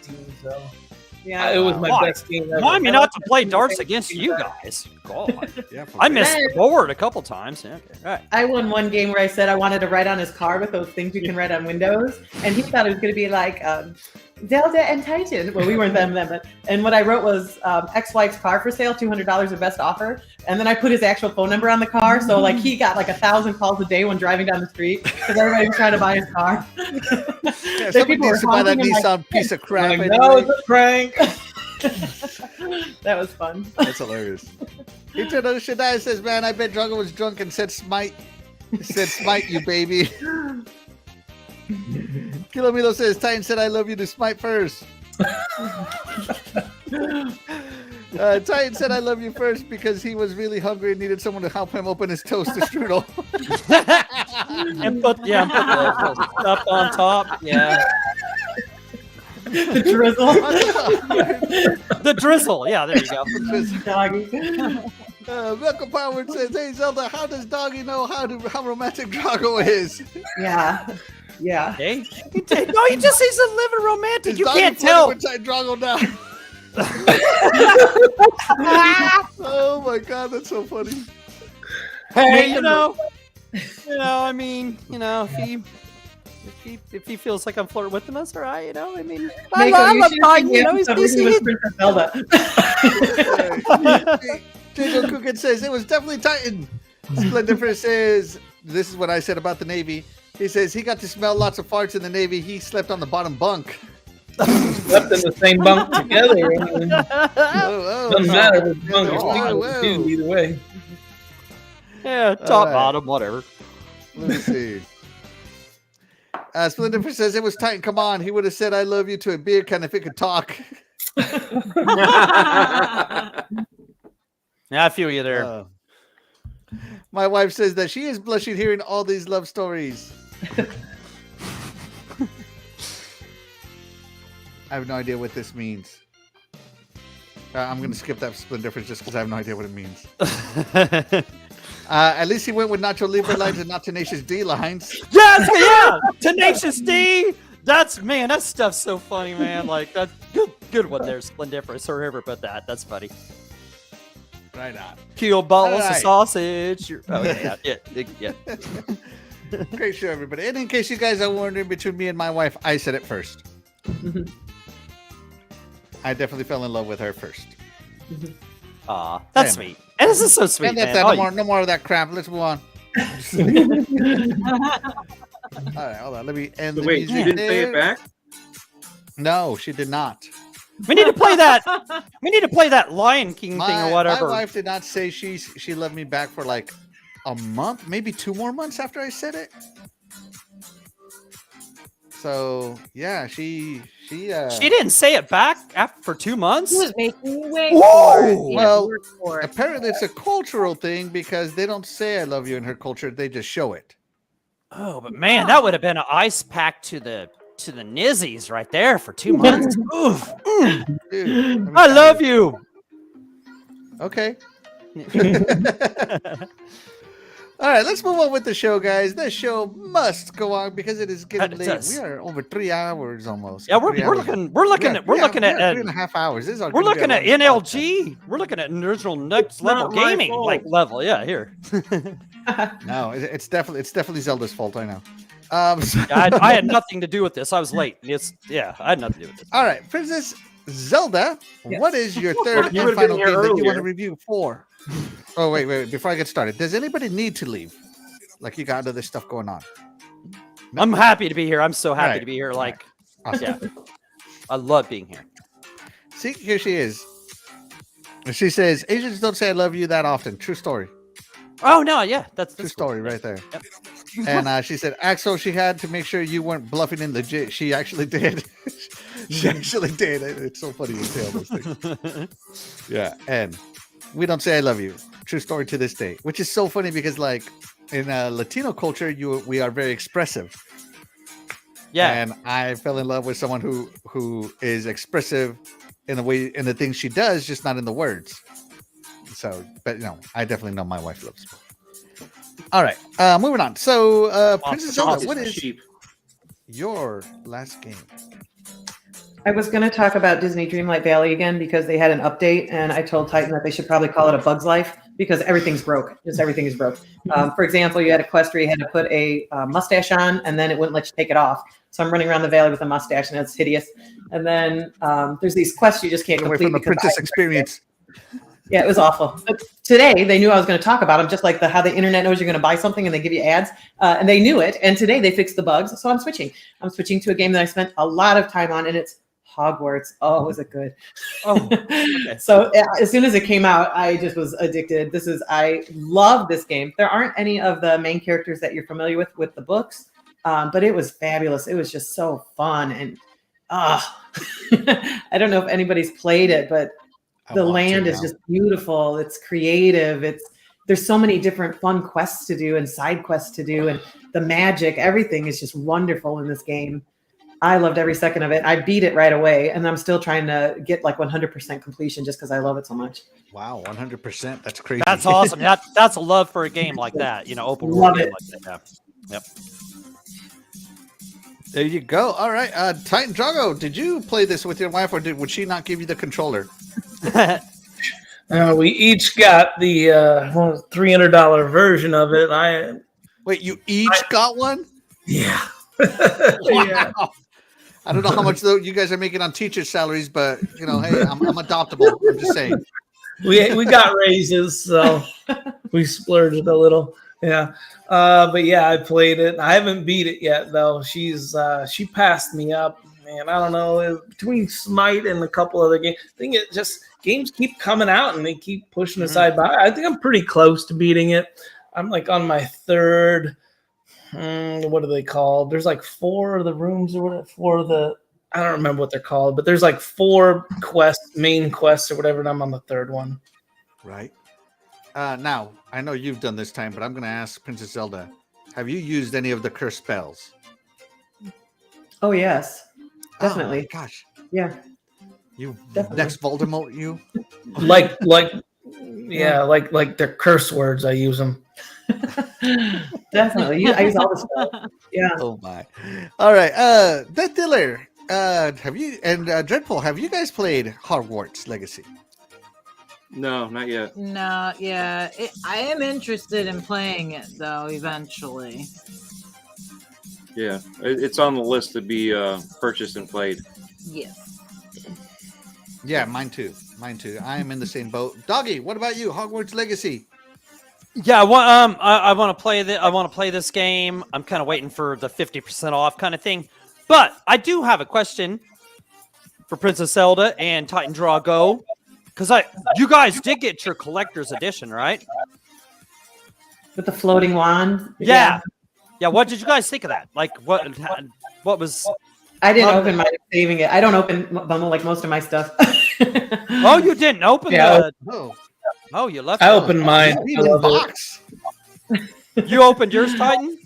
Yeah, I set up the floating wand, went to work, came back, and it was still floating. So cool. Yeah, so it was it cool? Like, was it worth the asking price and everything? Was it a cool collector's edition? Like, what'd you think? I would say definitely. It's one of the coolest collector's editions I've seen. Cool. Nice. I remember one morning I saw it, because I was like, I told Princess Zelda, I'm like, man, I want that collector's edition, and it's not available, and they got sold out real fast. I was like, no, it's on Best Buy every once in a while and stuff. And every morning I get it, man. I'm like, as part of my search for the arcade one-ups, what's cheap, this and that, whatever's cheap. And I'm like, I'll go to Best Buy because they always, they'll have it every once in a while.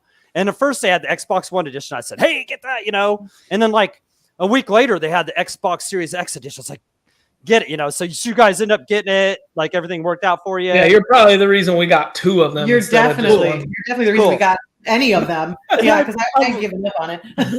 And I love doing that. So that's cool. I'm so glad you guys got that. That's so cool. And I'm glad you guys enjoyed it. And you still have one in the box. Oh my God. Can you imagine what that's going to be worth like in a couple years? Because stuff for fans of this realm, Harry Potter and all this. That's not going to go down in value ever.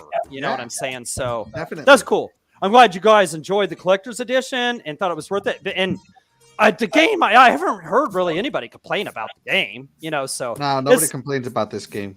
Right. I've heard nothing but good stuff about it. I haven't had enough time with this and that to play all that I've wanted to here lately, but it's definitely a game I want to get into, and yeah, like I said, nothing bad about it. So it's, yeah, I like open world game. It'd be fun. Nice. Glad you guys got your collector's edition. Awesome. Thank you, Doggy. All right, let's check in with the chat. Splendiferous says, "Yeah, greatest show ever. Thank you so much, Splendiferous. We appreciate you. You That's right, are the most real awesome person MVP, ever." sir. Yeah. And Punty 050 comes Oh, in hey! and says, "Hey to DREADPOOL and DeathDealer." And those are emojis you can only see on the YouTube. Sorry, they don't load on this program. HTK says, "Hit that like button, definitely, please." Thank you, HTK, brother. And by the way, Punty, thank you so much for joining us. Yeah, We Punty. appreciate you. You Yeah, are the thank real you. MVP. Yeah, thank you very much for joining us. Yes. Hope you're having a good time. Join us Absolutely. every Friday for good time every Friday. That's right. Titan, what do you got for your last game here? Last game, saw the game preview came out. So I told everyone, because I'm always looking for games that we can all play together as a family, like co-op and stuff. So it's called Valheim, and it just came out not too long ago. But I believe it's Norse mythology. So it's got base building. You're building, you're scavenging, you're building your bases, you're building your defenses, you're upgrading your weapons and armor and this and that. And I don't know, it's like one of those games where you got the big bosses or whatever, they're huge or whatever. And I love games that where like they have the larger than life bosses that you got to defend. And this one definitely, it's got a lot of potential. Like games like this tend to get updated like crazy over time. And for it just coming out, it's in a really good state. Because I remember playing games like Ark, kind of the same deal. Also Conan, kind of the same kind of game. Those games were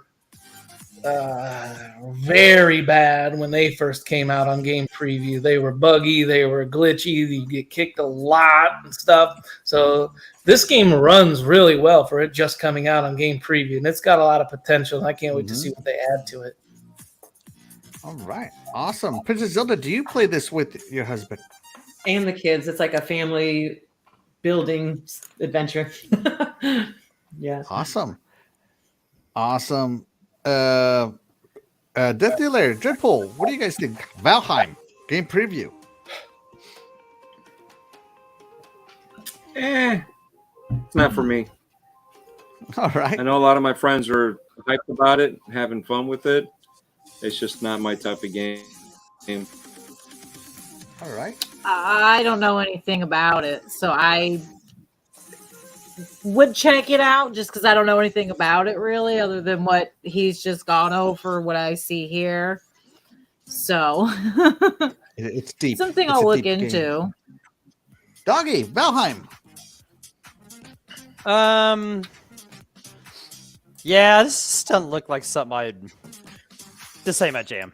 Nope. All right. Yeah. Even though So, Coffee Stain, they made Goat Simulator, so I give him a chance. But yeah, I'm not. And the building in it is actually pretty difficult because it uses like some type of physics engine or something that Yep. you just can't build whatever you want. It's got to be supported properly.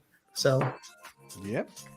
I So like that. me and my friends played this game when it first launched into preview on Steam, which is the Valheim I've played, and 200 hours later, it's safe to say I love this game. This game is amazing.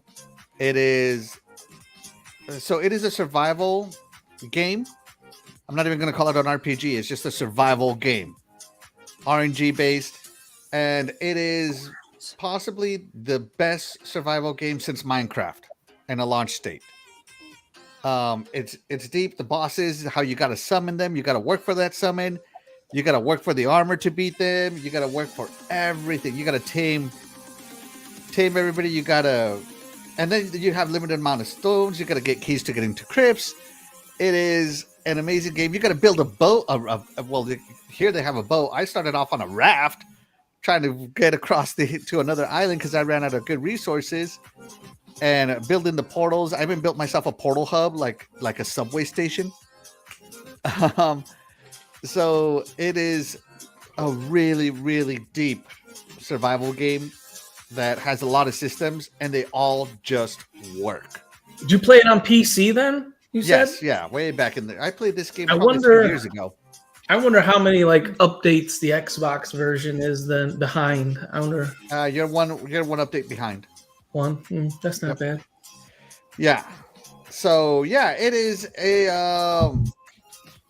a fantastic game. I really love it, and I love the art style. The clear but fuzzy look, and the fact that you're, in the 10th dimension. Is it 10th dimension or 10th world?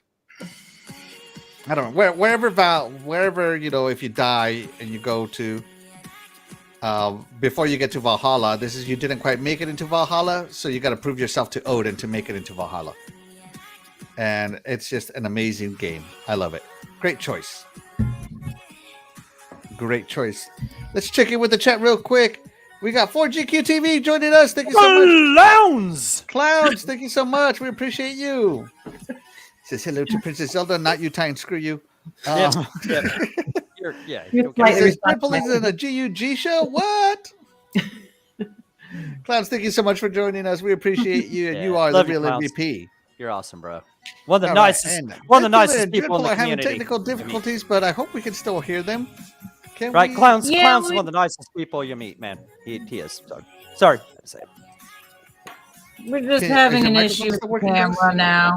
I think it's because we've been on for so long. It's Yeah, okay. the camera- You guys can go audio only. It's not a That's big all right. deal. Yeah, we're good. We're good. Yeah. Yeah. All You guys right. can go audio only. DeathDealer. What is the next game you want to talk about? I'm going to talk about Left 4 Dead. It's another older game, but it's always a goodie. I know a lot of people prefer to play in teams and online. I personally prefer to play by myself offline My. because it challenges my skill a little more, I feel like. And of course, I love the, I call them the Banshee. I can't remember. The witches. I like the witches. Yeah, the crying witch. Oh, I like yeah? to call Okay. it Banshee because it reminds me of the old Banshee stories, screaming, whining. Moaning. Yeah. There you go. All right. Great choice, DeathDealer. Dreadful, do you see? She says she likes playing alone, so you never get to play this game with her? I can't recall if I have or not. I believe we did. We have in the past, yeah. But yeah, we don't.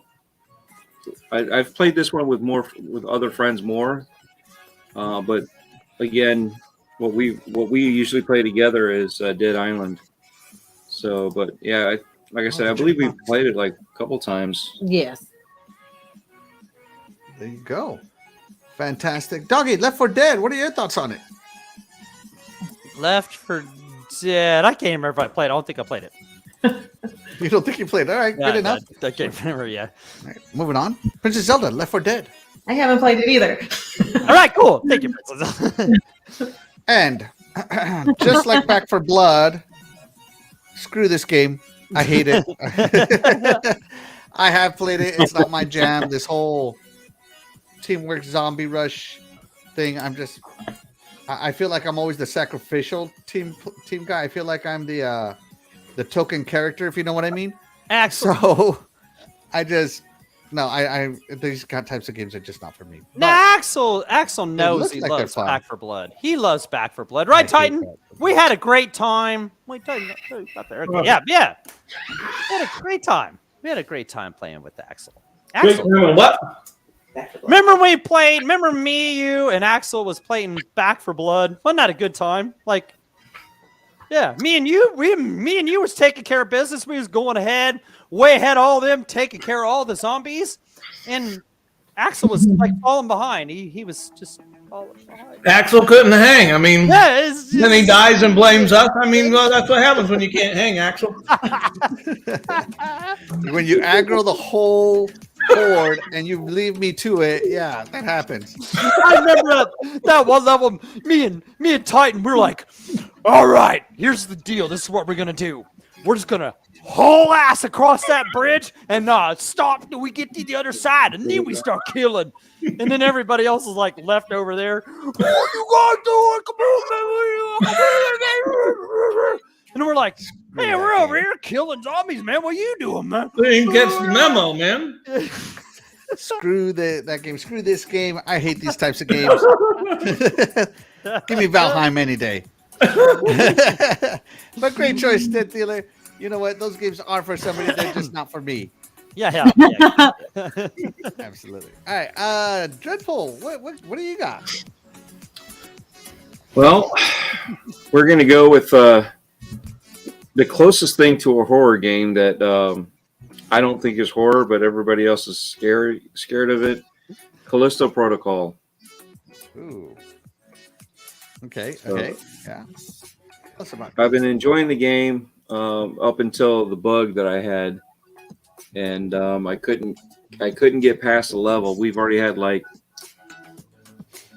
8 to 10 downloads or updates, and finally was able to get past it. I mean, I've done the hard resets and all that, but I'm truly, even with all of that, I'm still enjoying the game. So all right. different control mechanics when it comes to dodging and combat. It's just you got to get used to it. And anytime I take a break like that, coming back, I'm dying left and right. But once you learn, relearn the controls, it's a fun game. It's not that bad, and it looks great. Oh, the looks are never the problem with this game. I feel you. Yeah. Wow. Look at that, Jesus! All right. Sorry, I got distracted by the trailer. Callisto Protocol. What do you got on this one? Oh, I haven't actually played this one yet. I was waiting for him to get through it a little more to let me know if I should bother or not. He knows what I can handle and what I'm not a fan of if I get frustrated and whatnot. So I haven't played this one yet. I am interested in playing it eventually, though. All right, it's on the backlog. Yes. Princess Zelda, Titan Drago. What do you guys got on Callisto Protocol? Have you played it? Not played it? No. Backlog? Anything? I heard a lot of good things about it. It's just I've been doing more of the multiplayer stuff lately, co-op and such. So, all right. And Mecha Power joins. Says, not Dead Space. Awesome. Doggy, Callisto Protocol. Have you played it?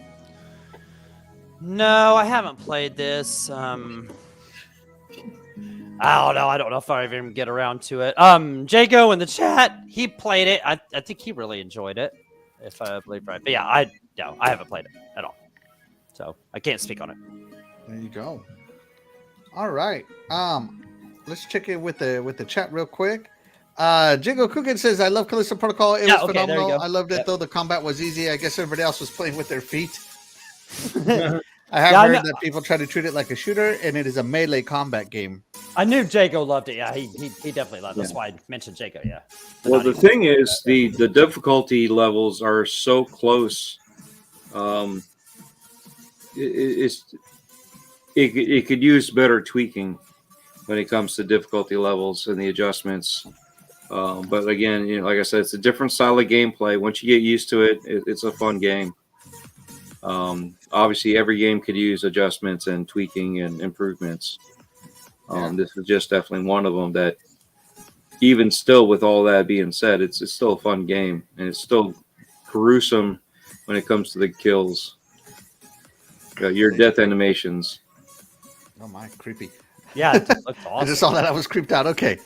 I haven't played the Callisto Protocol. I might play it if I ever find it on sale, like at a deep almost free discount. Definitely get it at a discount. Yeah. But it's not on my backlog currently, but as I said, if I get it on deep discount, I might. But going back for blood, Mecha Power makes a good point here. At Doggy Dog, you guys Leroy's jinking it? Yeah, they sure did. They sure did. That's a very good analogy. Damn right, man. That's right. Jago Cookin says, yeah, once you get used to the combat, it's very easy. There you go. All right. Moving the show right along, guys. Great choice by Dreadpool, Callisto Protocol. It looks phenomenal. I saw some of your streams while you were playing it, Dread, and yeah, you got to get good, bro. No, I'm just kidding. I'm just kidding. It looked great. It looked great. Even the upgrade system. I saw you upgrading a gun, I think, on one of them. So, yeah. Doggy, what is your second and last game that you're going to talk about here today?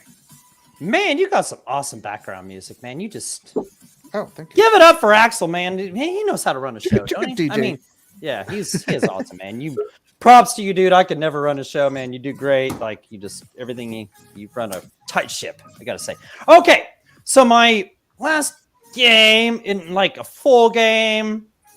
My last month's kind of sucked in my life, so I get to play it like as much as I wanted to. But I did get to play a DLC for one of my favorite franchises like ever, and that's Forza Horizon. And Forza Horizon 5 came out with this rally adventure, right? And man, as great as that their second Hot Wheels edition was, the Hot Wheels that they came out with last year, as great as that was, man, I am really enjoying Rally Adventure, man. I don't even know where to start. Okay, just the map itself, it looks kind of simple, right? But it's full of stuff to find. Okay. When you're playing this, the roads just aren't flat. Okay, if you play the regular Forza Horizon map, what's the main problem? It's just all flatlands, right? It's just this and that, just run. This, when you play this, you're going to find different levels. It's going to throw you for a different loop. But, okay, all right. So you guys are laughing at me. You're laughing at me. Okay, so, part of this is you can play a rally, or you can play race, right? So if you play the rally race, you'll get like the left, easy right, hairpin left, hairpin, this, that, so, oh gosh, man, I didn't prepare for this. The Epitaph records that they added, new radio station, as all the old songs from back in the day. Oh my gosh! I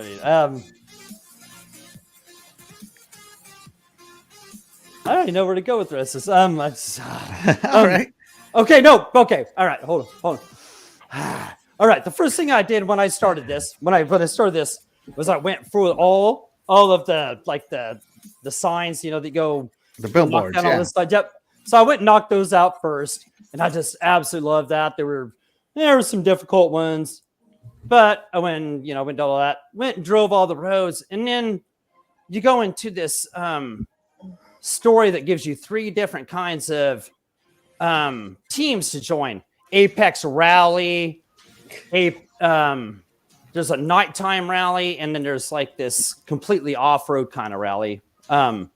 And you have to beat all these different teams, and get them to level 9 and get to the Goliath event, gosh, I'm just, anyway, I don't know. I don't know. That's free on Game Pass, right? Yeah, it's free on Game Pass. No, it's not free. No, it's not free. Yeah, you gotta buy it. But yeah, just the whole map design. Like if you were okay, like if you play the regular Horizon map, it's just flat. And it's hard to say to anybody, but like this one, it's just got all kinds of different levels of hills. You got all kinds of sand dunes. You got. Okay, yeah, I just gave up. Whatever. Give it up for Doggy, everybody. Yeah, sorry. Yeah, it's good. Try it. Power says, He loves it so much it's short-circuited his brain. Yeah, I mean, it's just I don't know. It's just more to love. I mean, if you're a Forza fan, there's just more love. There's sand dudes. There's this Asphalt. There's dirt. There's mud. Yeah, exactly. Yeah. But it actually with the Hot Wheels, I loved the Hot Wheels DLC last year, but this one, for whatever reason, I'm just loving it more. The landscape was great. Yeah, like I said, I can't explain it without you actually playing it, you know. So there's nothing really too much new to it. I mean, it's like Forza has new events, you know, you unlock one race and you play it and okay, and it opens some more. But that's me. It's Forza Horizon. I'll play it. Keep bringing me out more stuff. So yeah, sorry, it was the most awful. It's the most awful thing in the world, but I'm going to tell you, this DLC is awesome. If you love Forza Horizon, this one ain't going to disappoint. So, yeah, sorry for the terrible description, but, you know, Right. it is what it is. It's Forza Horizon. If you played Forza Horizon, you're going to love it. So there it is. In a nutshell.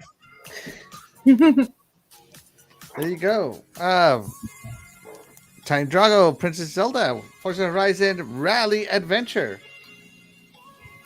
Man, we did the boards, and I beat her on breaking all the boards. Yeah, we didn't do the boards. I couldn't get them. On this one? On this new one? Forza Horizon, yeah. And after that, like, I never went back to it or whatever. Like, this looks interesting.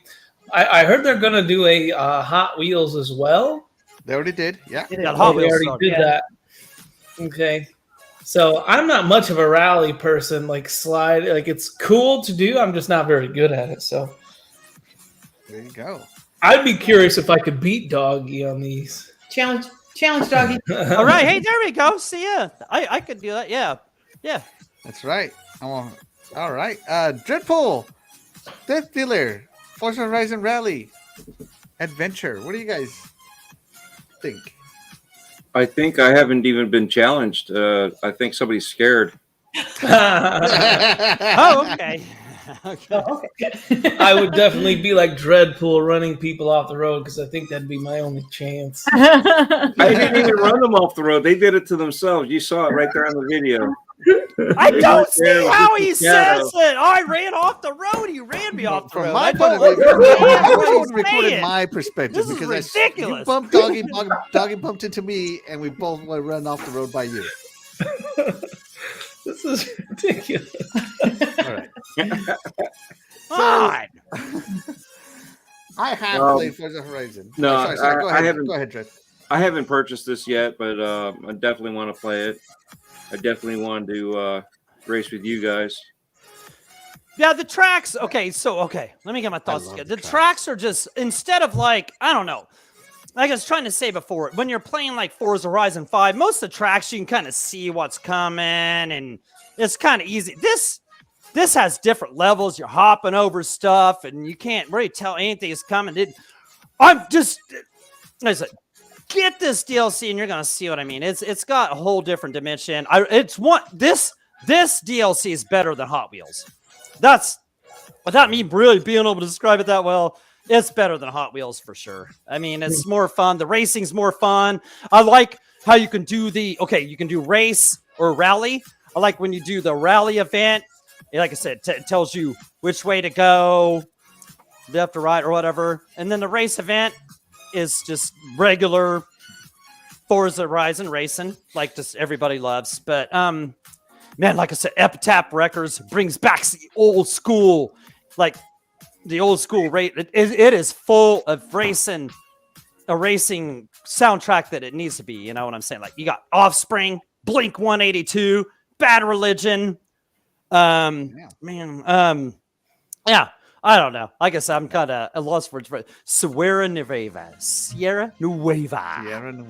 So I played Forza Horizon Rally Adventure, and the rally cars that they have are fantastic. They handle great. Mm-hmm. The rally cars I have suck. Like, if I got the rally cars they gave me at the beginning of the game, I would love it. So you do have to tune your car to that rally spec. which is that power sliding style. If you want to be drifting around like I do, and it's really great because when you play in rally mode, the checkpoints are there, but the road is technically not. So how you get to that checkpoint is cool. There's several paths. I've already discovered several paths on even the showcase races where the path is supposed to be almost predetermined. There are shortcuts, which is fun. They're more stunty but they are tighter curves. So it's super cool that it splits the road up like that to add some shortcuts. And it's basically so you know the off-road circuit in Forza Horizon 5, imagine if the entire game was that. And Right, yeah. it's fantastic. It's fun. But you definitely need to spec your rally cars to it. Right. And that's all I have to say to that. But great choice. I'm glad I got this one. I'm glad I bought the big, what was it, deluxe edition that gave me both DLC 1 and DLC 2. This one also has this gen graphics only. I don't even think this is available on this is that's Xbox right. That's One. right. I think this only released on the and you can tell when you play this, dude, it is so smooth. Like it is it is so much more smooth. You'll notice that. Like I said, I'm sorry I don't have like a million great things. I can't wait till I can't wait till the old gens, like cross-gen versions, are out of the window. Yeah, like, this should be the year. This should be the year. Yeah, No more and cross-gen after this year, from what I understand. This starts with it, man. This one, yeah. You could if you play this, you'll see. You'll be like, damn, this is smooth. It looks really good. Doggy, did you see the new Disney racing game that's coming out? Yeah, that's pretty cool looking. No, I didn't see the Disney racing game. I'm going to tell you that one. Okay, Noah, that's cool. I'm a day one buyer. You want to race? Let's go. Let's go. I'm not racing.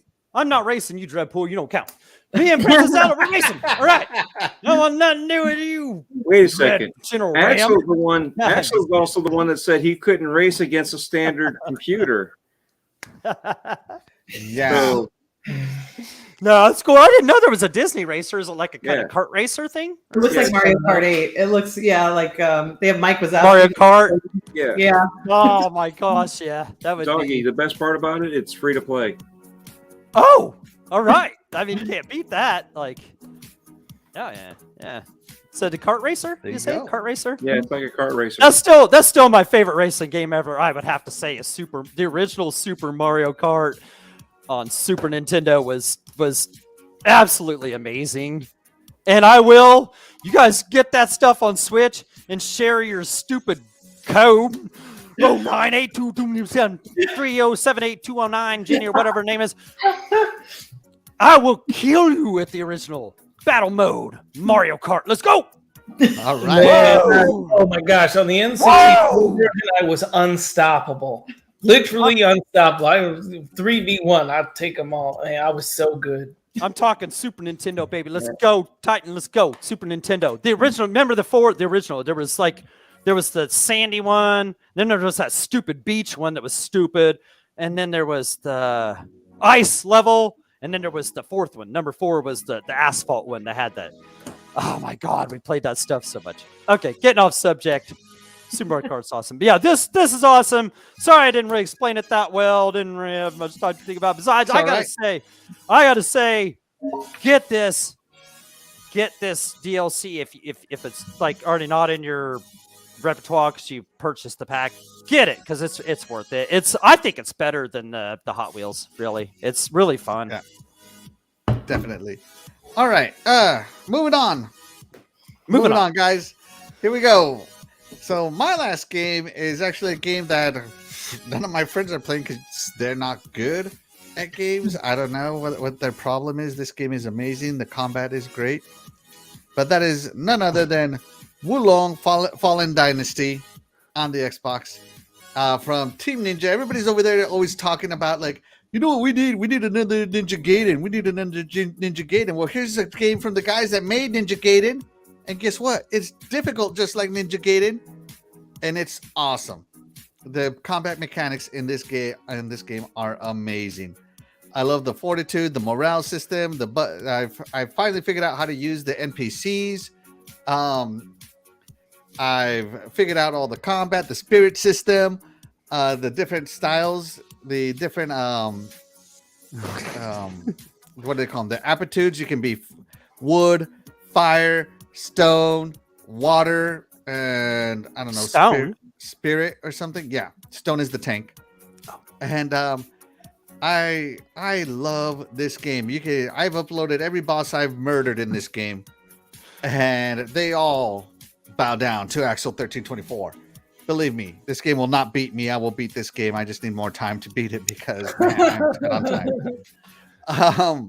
Yeah, you're badass at that. Yeah. Yeah, this game is incredible. The story, it gets a little hard to follow if you don't know the Three Kingdoms history of China, because all the characters are from the Three Kingdoms history. But they just kind of put like, their own fantasy twist on it. Every weapon handles differently, has different speeds, has different styles of martial arts attached to them. Everything works. Like if you have the reach on spears is the best. The swords are quick. The bow staffs are amazing. And then they have hammers and all this other stuff. Each one does different type of damage to the enemy. So if you're like me, a stone bill, and you want some stone weapons, well, you got to get yourself certain spears. But you can't ignore the other aptitudes, because if you do ignore them, well, then you're going to get owned by someone who can really wield water or something, or wood. They're just going to destroy you. So you can't ignore all the aptitudes. The fact that you can respec your character as much as you want is also cool, because when I ran into Lu Bu, I had to respec a lot. And the respec I found with Lu Bu is like my main spec now, because it's so OP. Don't tell Chloe Tecmo that the game is a little broken right now. But yeah, it is so OP. It's fun. This guy, whatever. I served him up for barbecue. If anybody wants him, you can go see it on my YouTube channel. It is a fun game, my kind of game, and so much fun. And that's Lu Bu right there, by the way, guys. That's the guy everybody struggles with. But like everybody else, Lu Bu fell to me. So, Wulong Fallen Dynasty, great game. Oh, and the levels. Oh my god, the levels are huge.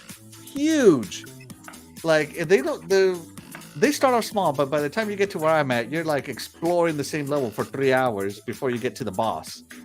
So, and the reason I explored is because you got to get these battle flags and battle markers. Because the more battle flags and battle markers you do, when you die, you get more fortitude, which increases your morale, which lets your guys fight better and help you more. All kinds of great stuff happens when you find them. They're worth finding, but they're all guarded by like little mini bosses. So you're gonna beat all the minions to get to them, and then there's a battle marker. Let me go there. Oh, hold on. There's a way tougher than normal guy there. This guy sucks. Look at that. He didn't even block anything. But yeah, it's a great game. The level designs is great, and the fact that there's side missions in the game that are very subtle. I love that style of side mission where it's like, hey, I remember that. Hey, I remember somebody's looking for this. I better take it back to them in the village, or hey, if you want to unlock all the helpers, all the NPCs, you got to go do a bunch of little side quests. And it's just an amazing game to me. I'm spending a lot of time on it because I'm enjoying it. So, Wulong Fallen Dynasty is an amazing game. So there you go. Titan. Titan's gone. Okay. No, there he is. Titan. Princess Zelda. Wulong Fallen Dynasty. Are you guys ninja enough? He's my That's your ninjas game. No, what was the last one like that that we both played? What was that called? You die a lot, you die often in it. I can't remember what it's called. That could be anything. I don't know. No, what was the last Souls-like game that we played? Oh, it was everyone played. No, it. I know it was Elden Ring. Hero. Elden Ring. Yeah. I'm not too huge into these games. Yeah, so I like the city. I like the building aspects, the strategy more. As far as like in combat strategy, that's a little different. That's where I get my smite fix at. My in combat strategy versus other players, and like my abilities versus your abilities, and they're all different and whatnot. So Yeah. Awesome. All right. Not for the Dragos. What about the pools? DeathDealer, DREADPOOL, Wulong Fallen Dynasty. Bad dudes. Haven't played it, but I'd try it out. I just haven't really haven't that had first the boss is a input. reality check, just so you know. Yeah, that's again. I'm not into Souls games. I'm not into that stuff. But I do love Ninja Gaiden. Mhm. But at the same time, it to me it feels different. I don't know why, but it just I don't know. No, like I said, I want to try it out, but I don't think it's going to be my thing. I 100% get it. Yeah, the combat is fast and reactionary. Totally my style. Doggy, this is technically a hack and slash. Wulong. Yeah. Yeah, I knew.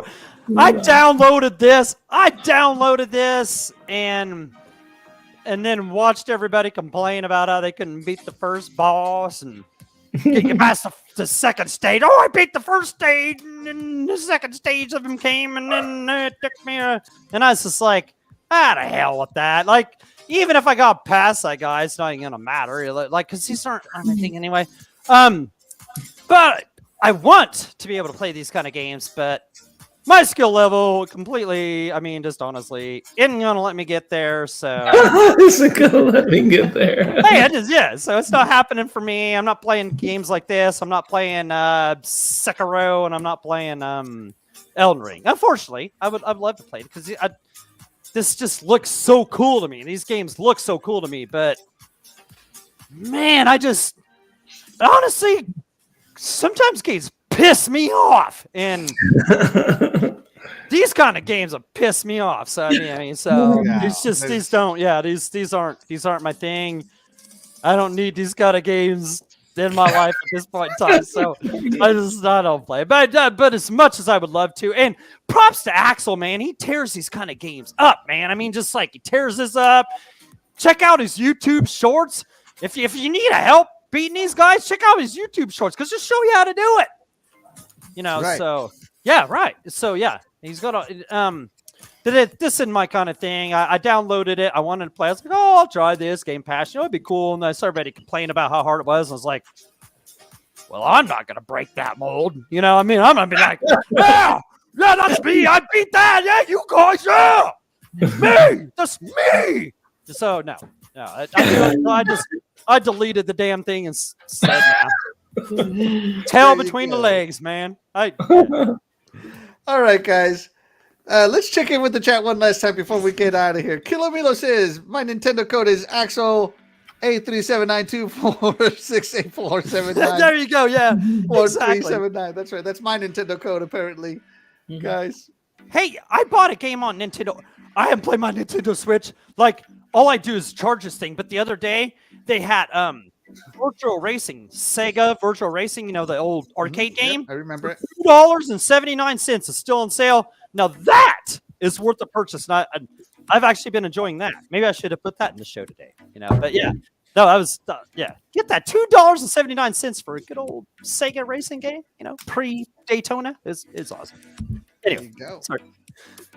Jacob Coogan says, Wulong, I bought my controller is what the original name was. Right. See, that's what I'm saying. That's what I would do too. No, this game is fantastic. I love it. I love it. Now that I've gotten 100% used to the combat, these bosses fall in like the second or third try. Oh, you do. You really, man, if you check out Axel's shorts, man, like he'll show you how to do it. Yeah. He will show you the way. Michael Power says, also Axel 1324 Gaming, Ninja Gaiden is pronounced Ninja Gaiden. Well, or Ninja Gaiden, Ninja Gaiden, however you pronounce it. Everybody knows what you're talking about. And by the way, it's Gaiden. So, Everyone knows about it's Gaiden. All right. Michael Power Gaming also says, wait, Wo Long is a Romance of the Three Kingdoms / Dynasty Warriors game. It is not a Dynasty Warriors game, but it is a Three Kingdoms story game. I love Dynasty Warriors. I Yeah. love those games, man. Those are awesome. Those are fun. Split Difference is on my side. He says, hell yeah, I love difficult games too, Axel. The thing is, they're not difficult. They're fun. I don't find them that hard. I find them so fun.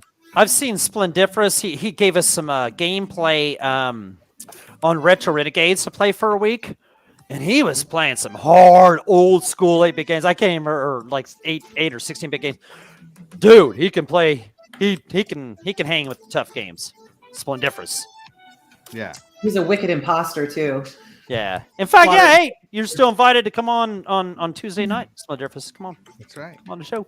Jigo Kukin says, Wo Long definitely feels different than Ninja Gyorden.